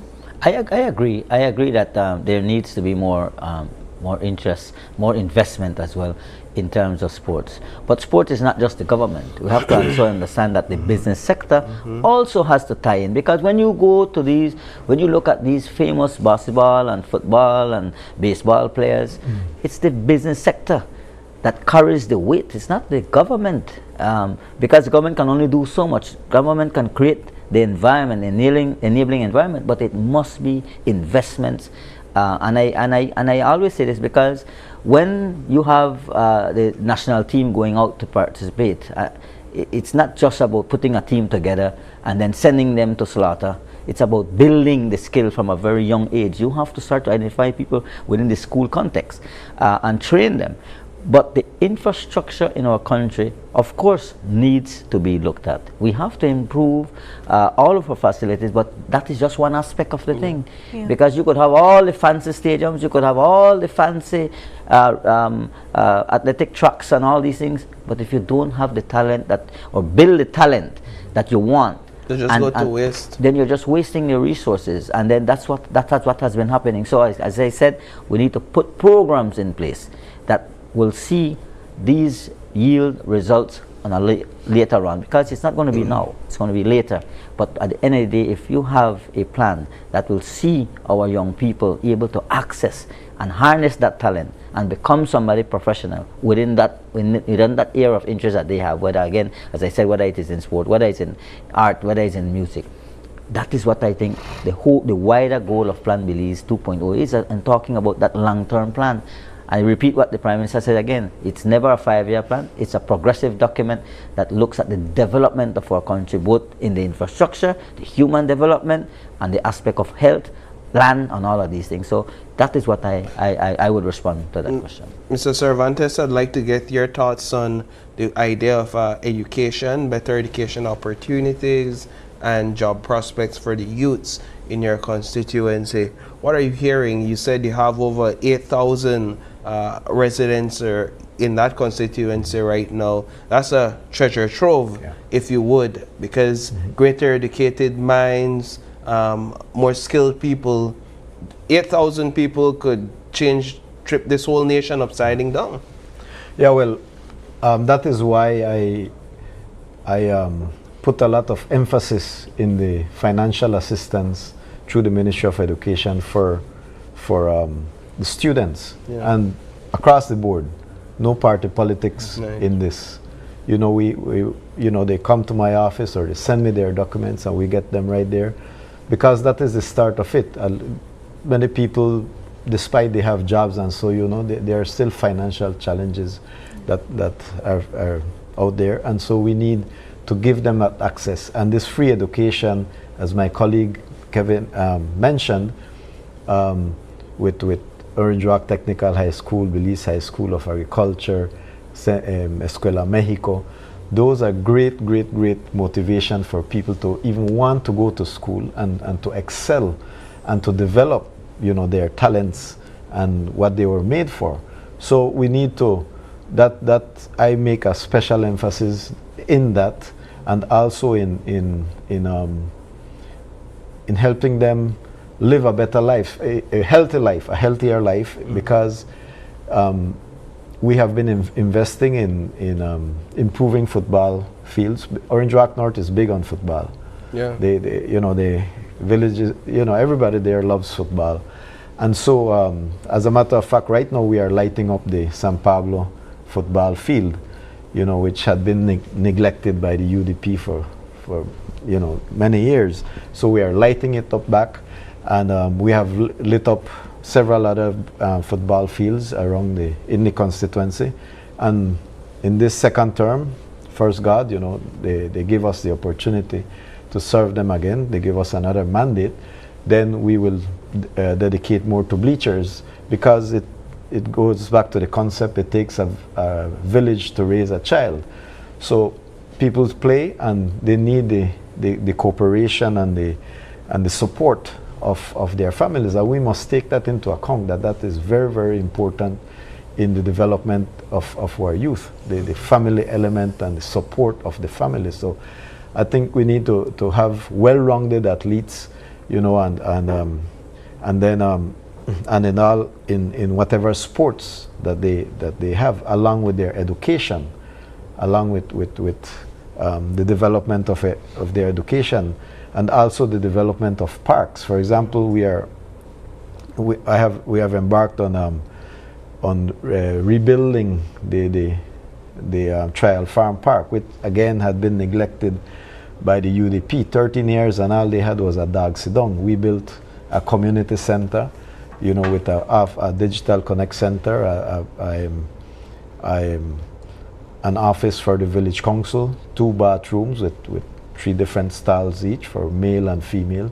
Those are the first phases. Then we'll do the slab, and which will act as a volleyball course. So we need to diversify also the sports, because different youths have different abilities and different likes in sports. So we need to address that and give them as much support infrastructurally, so that they can build on the talents that they have, you know. And a healthy youth with education makes good prospects for, any job that they really apply for.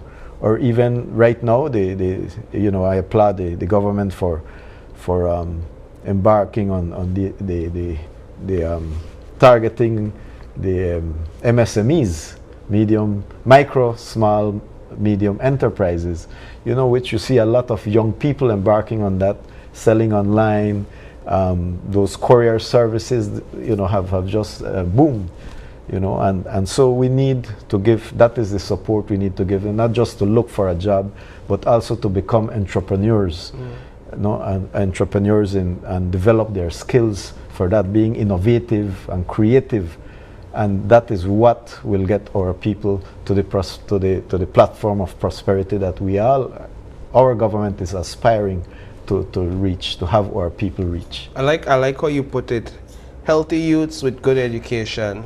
I think that's where nation building begins, and that's where it continues. Because once you're healthy and you got your mind and your body, the possibilities are endless. With the support of their community. Of course, with the support of their community. And their government. Exactly. Yeah. Mr. Mike, just like your thoughts on this specific conversation where youth empowerment, youth engagement, youth development. What sort of importance do you look at the youths in your constituency? They are the future of your constituency building and district building and nation building at large. Yeah. I completed my house-to-house campaign in Yeo Creek 2 days ago. And I began in St. Lazarus, house to house. And what impressed me is that you go to a certain house and a young lady comes and say, "Hi, good morning. I said, I'm here to campaign, ask you to support me." He said, "Yes, I will. He said, "But I'm working online." Wonderful. You would find this 10 years ago in Orange Rock South. Yeah. Right? Somebody working online in her shirt pants, in her casual clothes, and then she comes, "I'm busy." And you go to another house and have the same. Technology is very important. But what is most important is that, to understand, is that the government cannot employ every youth. When you become a minister, people say, "Minister, I need one job." Give me a government job. Make I work the customs. Exactly. And for some reason, for some strange reason, they want a job at customs. Or immigration. Because they make a lot of money, Mr. At Man. Baja quarantine. Okay. Oh, that's my ministry. I need to find out why. But I anyway. could tell you why, but anyways. But strangely, the government cannot employ everyone. And the other antiquated, I believe, very strange thought is that I will not send my kid to school, sixth form, because what's the use if you can't get a job? So why are we educating people if we can't give them a job? That's the baseline question. So what do we do as government? We empower the private sector. We work with the private sector. We create the environment so they have a vibrant private sector that the private sector can then draw in the youth to work. So that is very important.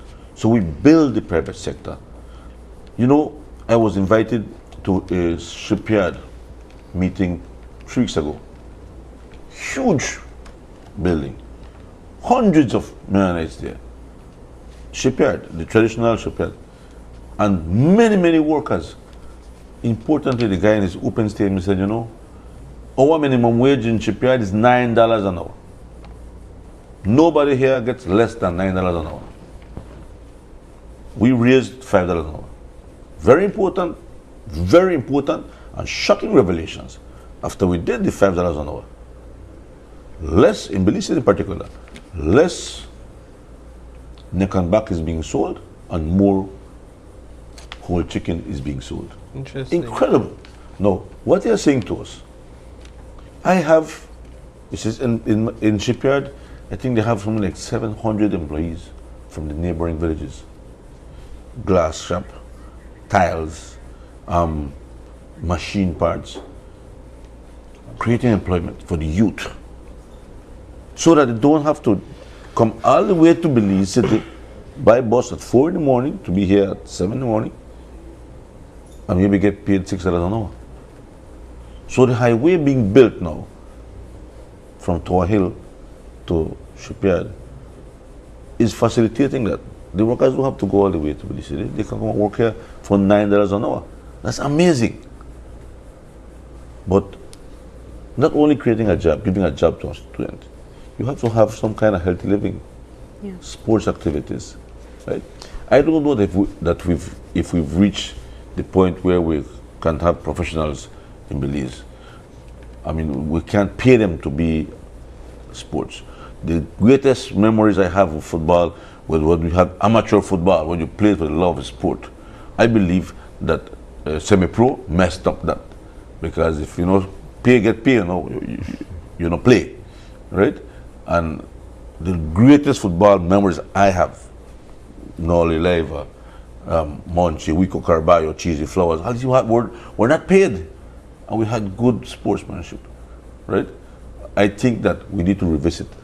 Can we as a country reach that level? Can we, I don't know, the smaller countries that have maybe large and vibrant private sector, banking sector that came out, they have, I think, have better sports people there because they can afford it. Government can't afford these sports. It has to be private sector, like my colleague said. So we have to do an in-depth analysis to see how is it that we move towards that area. So I believe that, again, I'm happy. Technology has to be a part of it. Yeah, I like that perspective. We're winding down the conversation, and before I get final thoughts on election readiness, we have like a tour a bit about over 2 weeks before the general election. Minister Mai, I just quickly wanted a comment from you on the fact that the sugar mill at this point in time has come to a stop because of the road infrastructure and the conditions of the field. How is it that you're intervening at this point? Is your hands tied because Parliament has been dissolved? I would imagine your ministries has to remain active because the country has to be run. But let's get your initial thoughts. I just want to correct the statement. Okay. The mill has not closed because of the sugar roads. Okay. The mill has closed because of insufficient cane reaching the mill. The fields are excessively wet. The quality of the cane is horrible.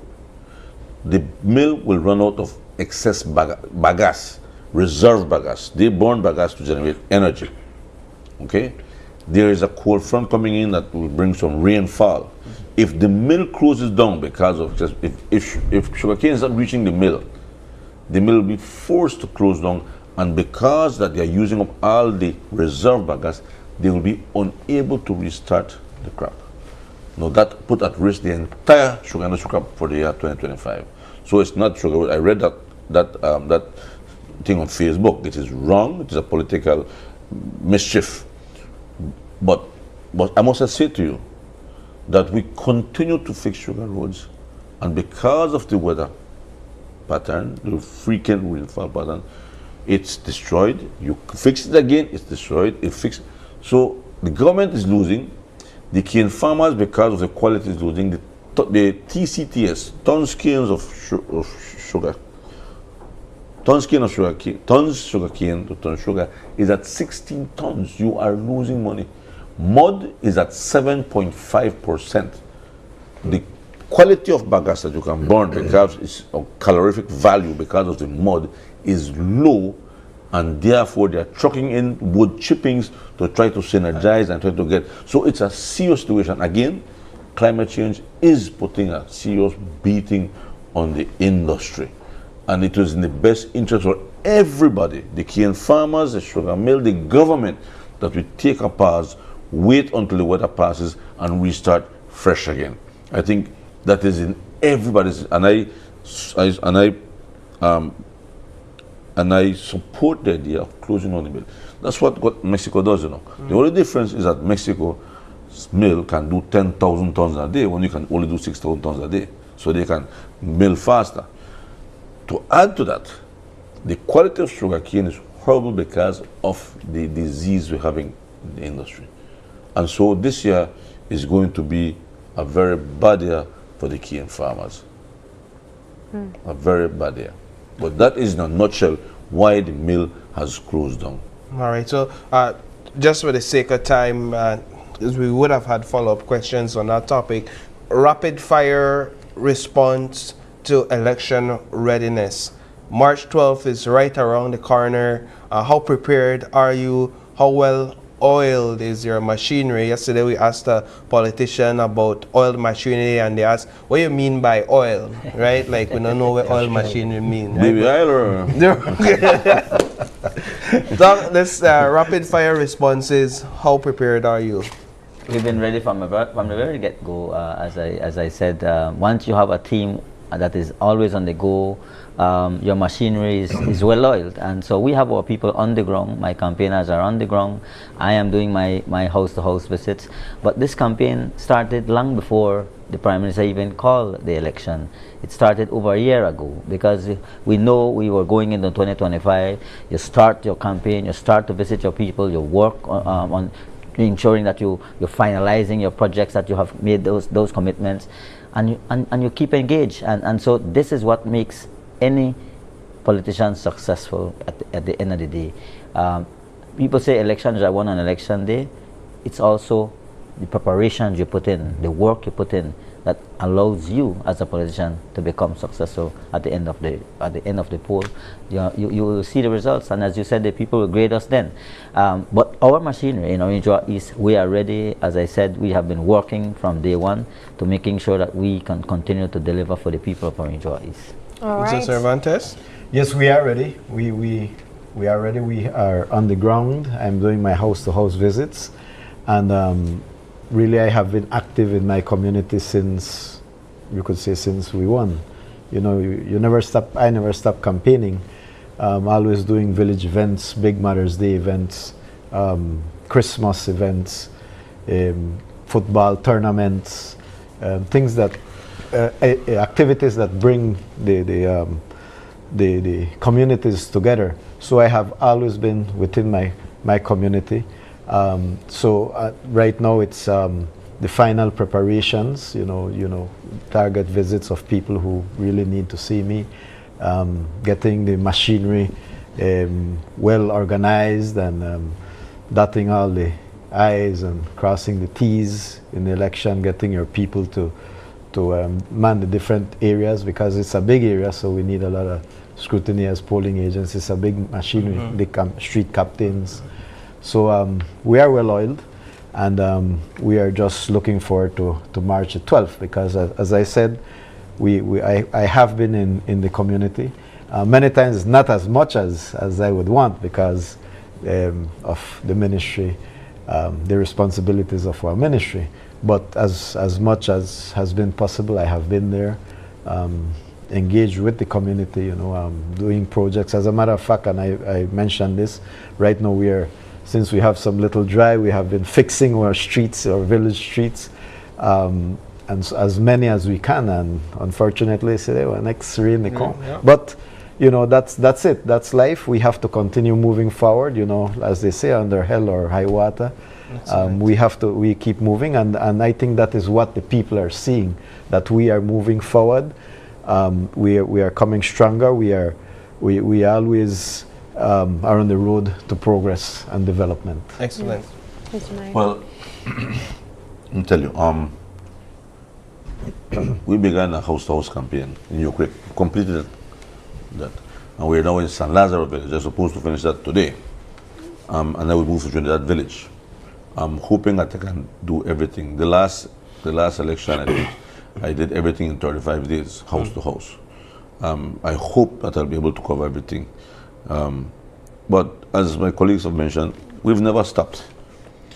It's not a house-to-house campaign, but we've always been visible doing the Mother's Day programs, the Christmas programs, giving goodies bags to the children. So we've been in the area.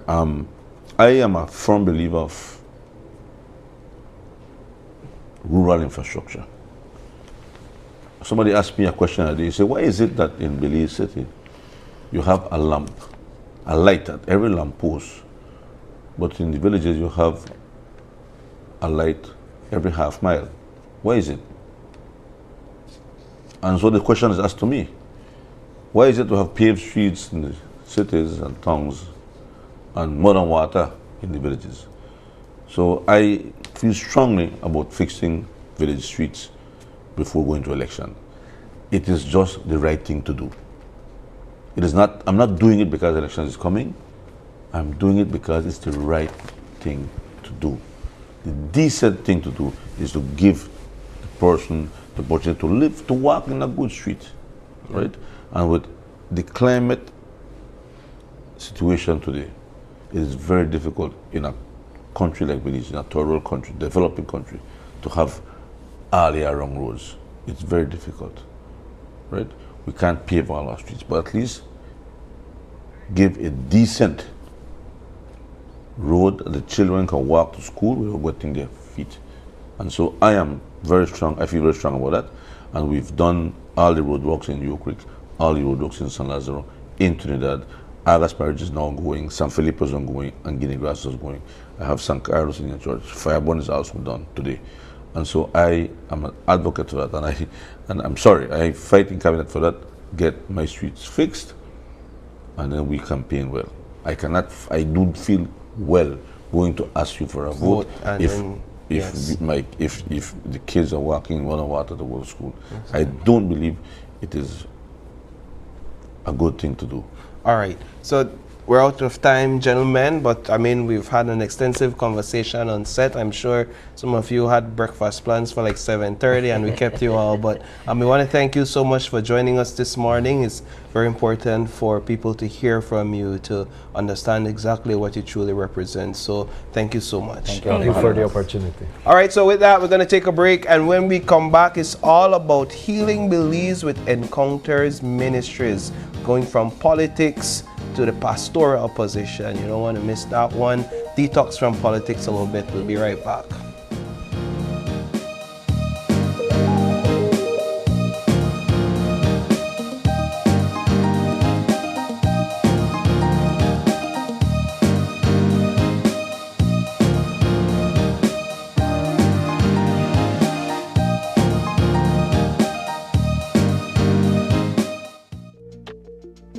Big part of sustainability is the livelihood of the people.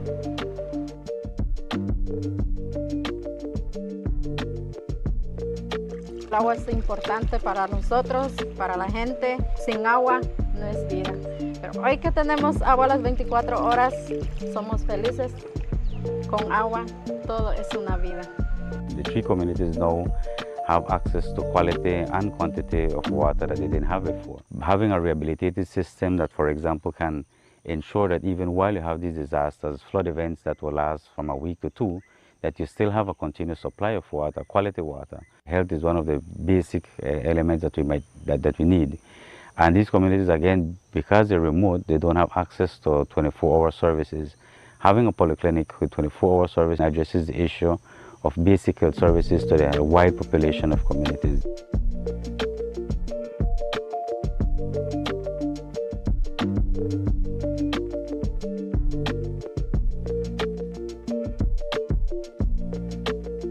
El proyecto solar también el benefició bastante porque ahora antes el cobro de luz venía de $1,050 a $800 y ahora ya normalizó como 3 meses, estamos pagando $500 o $530 es lo más. Sé que hay varias personas, varias organizaciones que ayudaron y de parte de la aldea de Vying, pues todos estamos agradecidos. Gracias por todo lo que hicieron en la aldea.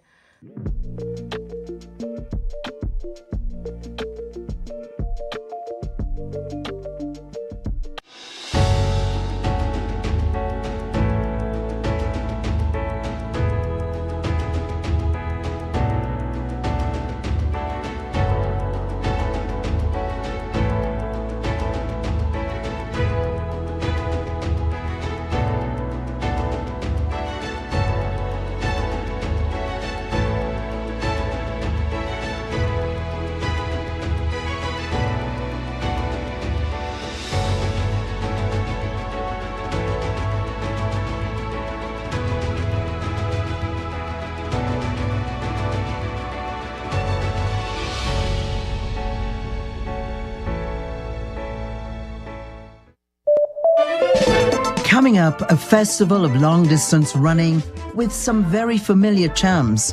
How about Run Barbados? When it comes to entertainment, this iconic couple really puts on a show. Caribbean Passport TV brings the region closer together. Exciting destinations, healthier meals. Be viewing this station. So have your passport ready and let's travel. Here's how to access your contribution history on the My Social Security portal. First, go to your browser and type ssbportal.org.bz. Enter your email and password, then click Log In. Once logged in, you'll see your full portal account on the screen. On the left-hand side, you'll notice a drop-down menu for added features. Click on History. Choose Contributions. Read the disclaimer, then click Continue. You'll now see a full window displaying your contribution history. In the table, each row represents a different year. For example, let's look at the year 2024. Click on the row and a detailed breakdown will appear. This breakdown includes your employer's name, your earnings for each month and week, contribution type, the amounts paid, and that's how you can explore the new contribution feature on the My Social Security portal.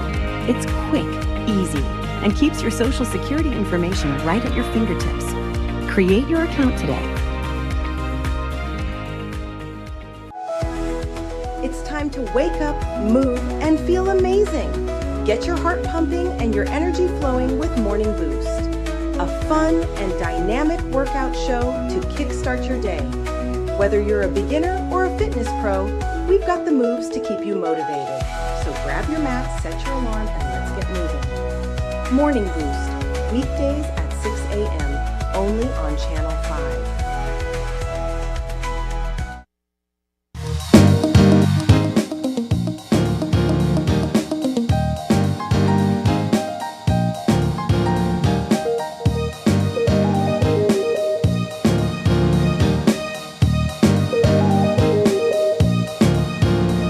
Welcome back to Open Your Eyes. This is our final conversation this morning, and our guests joining us are Eric Wamwal, and he is the Director of Encounter School of Ministry, Kansas City Campus.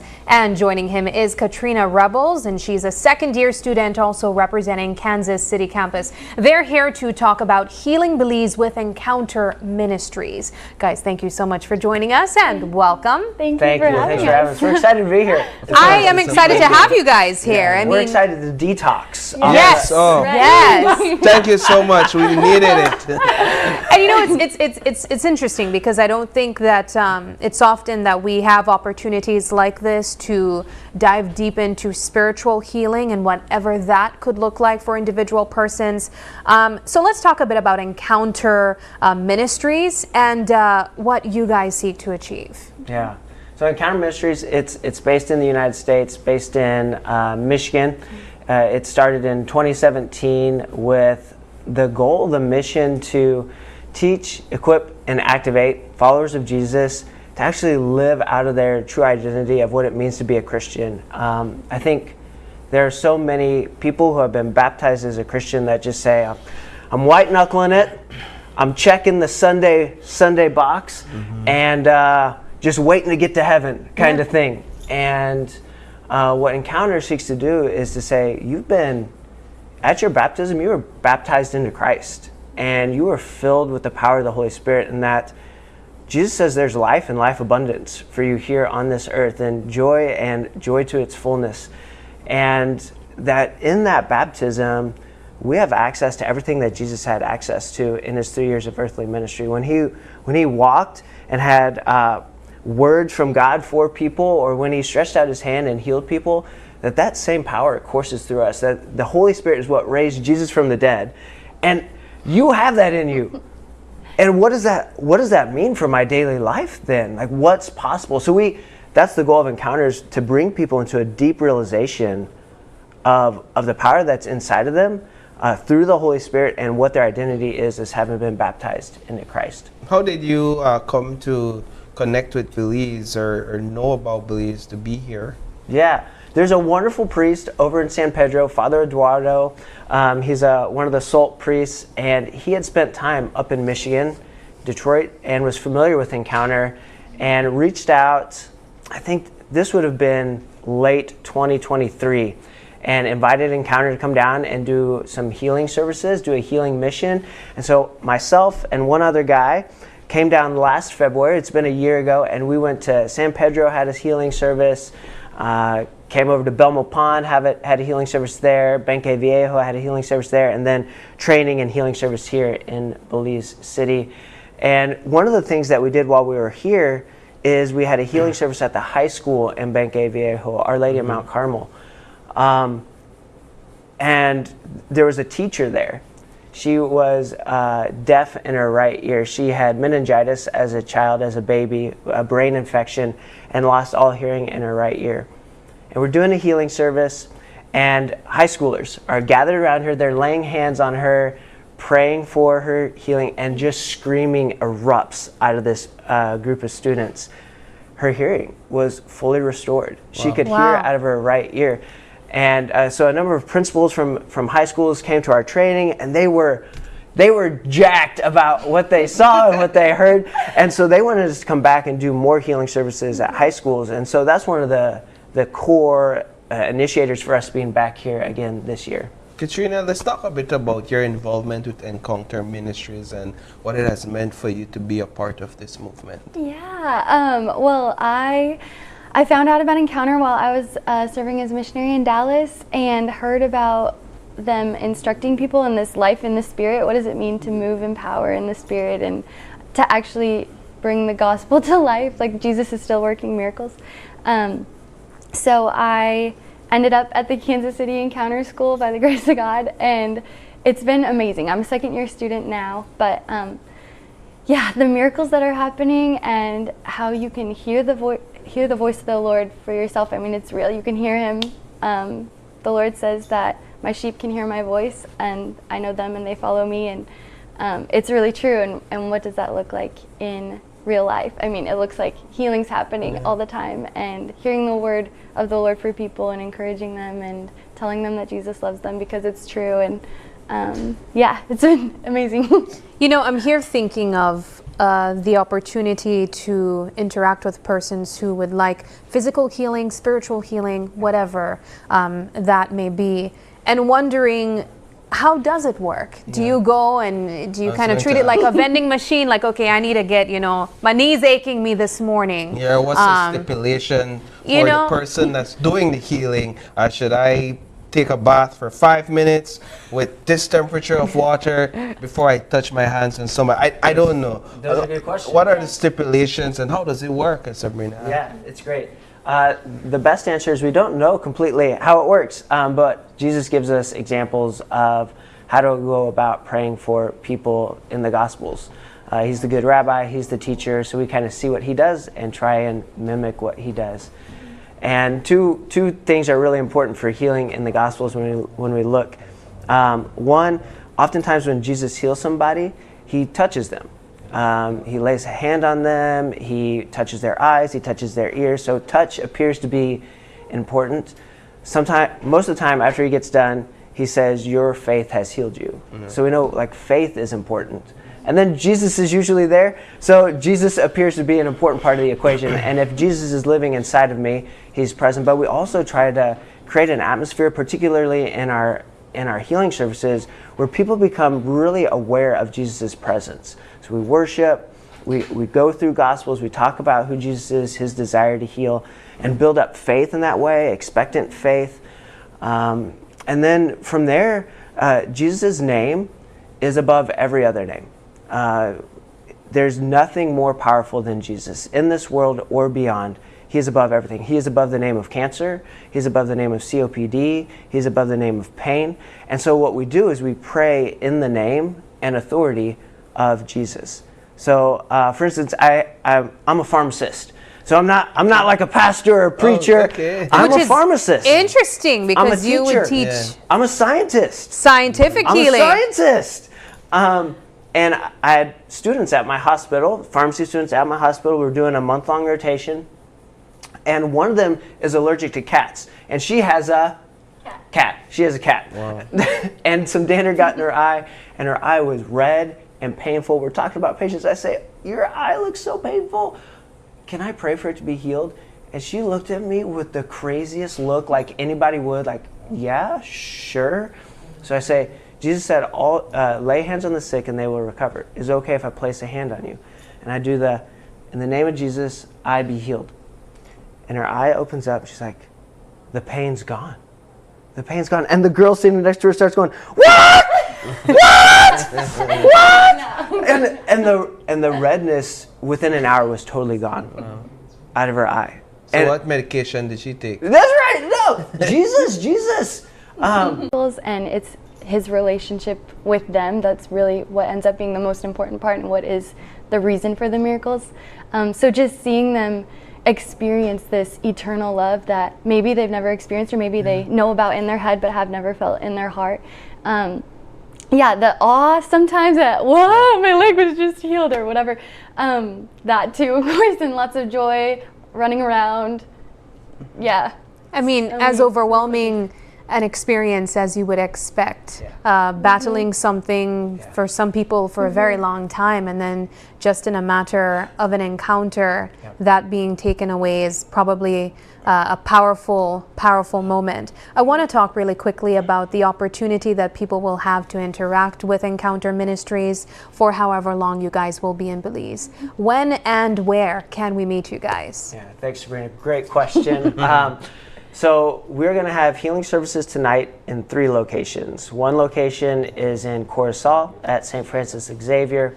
The second location is in Cacacar at Nuestra de la Ascensión. And then the third location is here in Belize City at Divine Mercy. Okay. And then tomorrow night there's a healing service in Benque Viejo.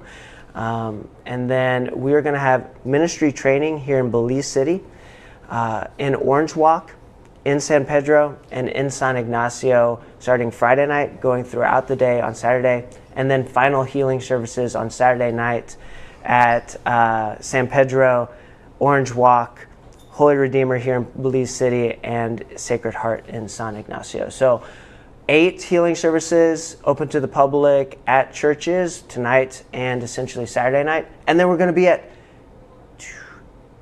8-9 high schools throughout all of Belize during the day today, and on Friday we're going to high schools. So who's the ministry, who's the training for? Who can attend? The training is for anyone who wants to make Jesus known in their everyday life. So we say that we activate disciples to demonstrate the love of God through the power of the Holy Spirit in their sphere of influence. So their coworkers, their families, the random person on the street, anyone who feels like there's more to this life than white knuckling it until I get to heaven. Yeah. Like there's got to be more.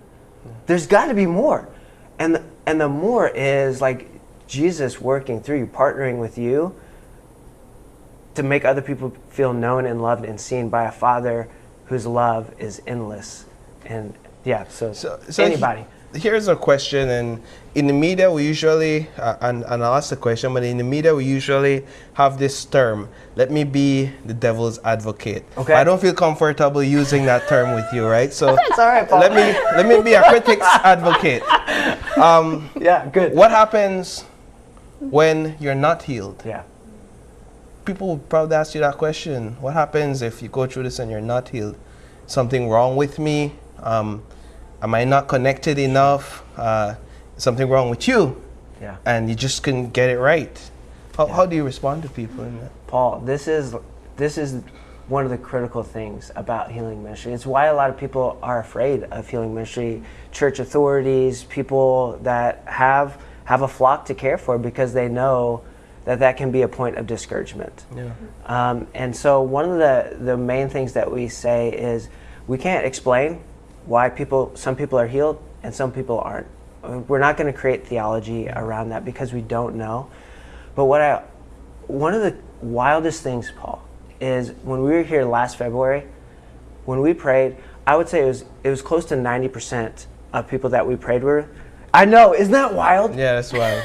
Experience some level of healing. Some people complete, some people like 50%, but some level in the United States, 20% of people we pray for. And so there's something here in Belize, there's some level of faith just already built into the culture that I believe allows there to be a greater level of healing. And when you look at scripture, St. John the Baptist, maybe you heard of that guy, he's in prison. And the prophecies about the Messiah say that he will let captives free, prisoners will go free, and he's in prison. And he says, disciples, go double check that Jesus is actually the Messiah, because I'm in prison. This isn't going the way I think it's supposed to go. And they go and they talk to Jesus, and Jesus heals people for a day and a half. And he says, go tell John what you see. And I think that's the point we have to remember is we can't focus on what doesn't happen. We have to keep our eyes on what Jesus is actually doing. The people who are healed, and we give glory to God for the people who are healed, that if we didn't pray with them, wouldn't have experienced that healing. And so we try to stay focused on the glory, stay focused on those who are healed. Excellent. Well, just quickly remind us one more time of the events that are taking place as quickly as possible, and the venues, if you can remember them. Yeah. I'll start by saying, if you go to the Facebook page for the Diocese of Belize City and Belmont, there should be an image up that gives a breakdown of all that. But tonight, most quickly, Divine Mercy here in Belize City, Corzal, and K. Cocker. And then trainings here in Belize City starting Friday night. Yeah, it's on screen there too. Awesome. Yeah, so you can see them all there. We're going to be everywhere. Lots of opportunity. We tried to spread out this time so people didn't have to travel as far to engage. And then you've got the QR code you can use there to sign up and get more information. And it's all free, of course. It's all free. All free. Yep. All right. Well, thank you guys so much for joining us. This has been a fantastic conversation. I know that there will be a lot of persons reaching out for their own personal healing, but to also join you guys on that mission to provide healing to others as well. We wish you guys all the best. Thanks, Sabrina. Thanks, Paul. All right, we are going to take our final break, and when we come back, we wrap things up. Stay with us.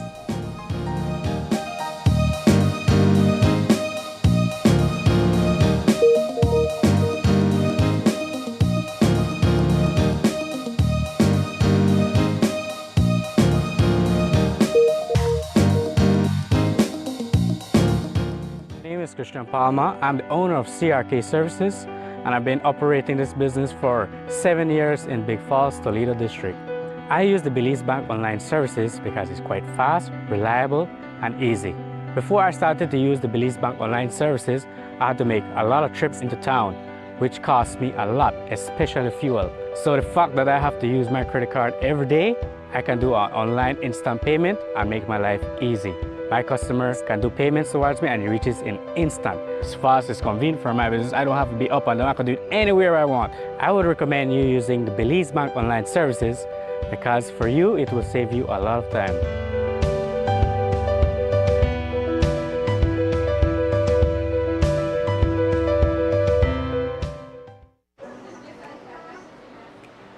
Yo me siento contenta porque poder ayudar a que los niños puedan tener una vida saludable es algo que yo como madre puedo sentir bien porque puedo ayudar no solamente a un hijo mío, sino también a los niños de la escuela. Mi nombre es Samaris Rivera Sainsbury, trabajo aquí en la cocina de Eden Primary School.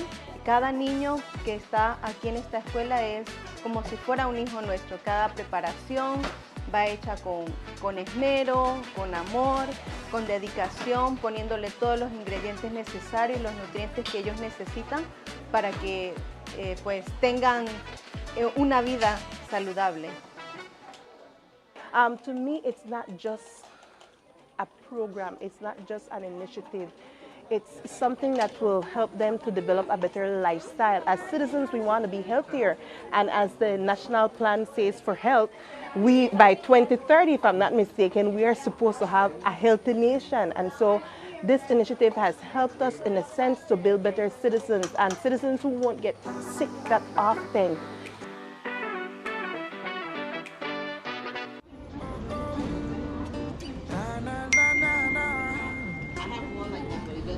Really? You not switch yet? No what? I tell you. I don't. You used to call me on my cell phone. night just to stay in touch. Call me on my cell phone, 'cause our connection used to mean so much. And I know when that thought line bling, February's got that love to bring. Yeah, I know when that thought line bling, Smart is giving you everything. These days all I do is wonder if you're still connected with somebody else. Wonder why you're missing out on what's best for yourself. You could have had more, but you're still stuck with them. You don't need no one else, you don't need nobody else. So it's time to switch up and run, 'cause Smart's the best in the land. They got the top speed and the best service for your phone. You should just switch to them, it's Smarter, no one else. You used to call me on my cell phone.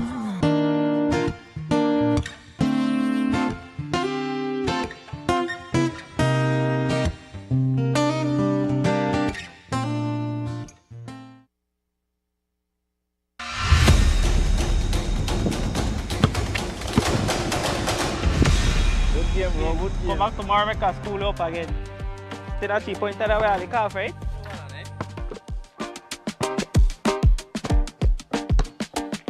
Hold on. Boy, you alright? Something wrong, yeah? Something have to wrong because you're well distracted. No, man, at the top of the street light. The one there around my areas, nice and pretty. Watch how this one look dull and orange. Because this one, the HPS. So if you see any other old fixture, report it to BL, and BL will change it to the bright LED one. Then you see one where the top out, just like that. But how you do that? The thing easy. Make I show you something. All you need for do, that go in your BL app and click the option where say street light fault, enter your location, put in the 7-digit number from the pole, press report, and left the rest to BL. Just like that? Just like that. Have an old fixture? Report it today using our BEL 24/7 app, bringing you a brighter tomorrow.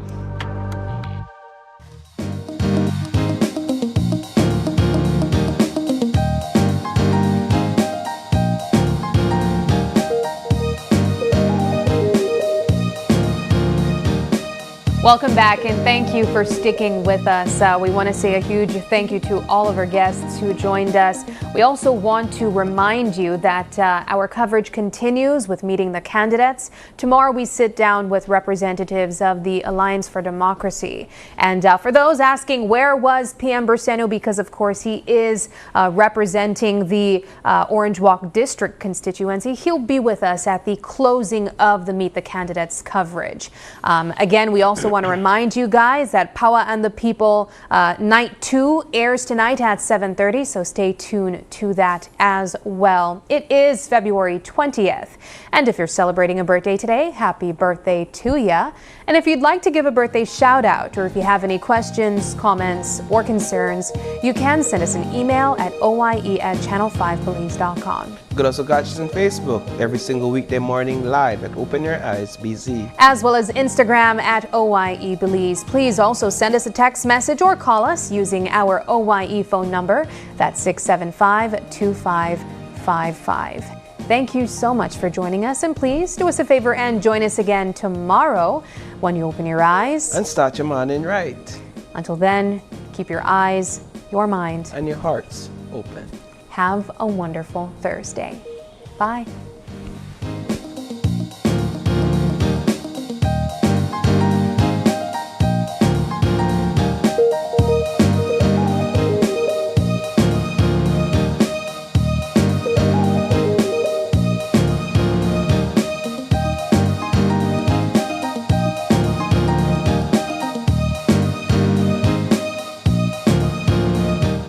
Open Your Eyes was brought to you by the Belize Bank, our country, your bank, and Smart, bringing people together.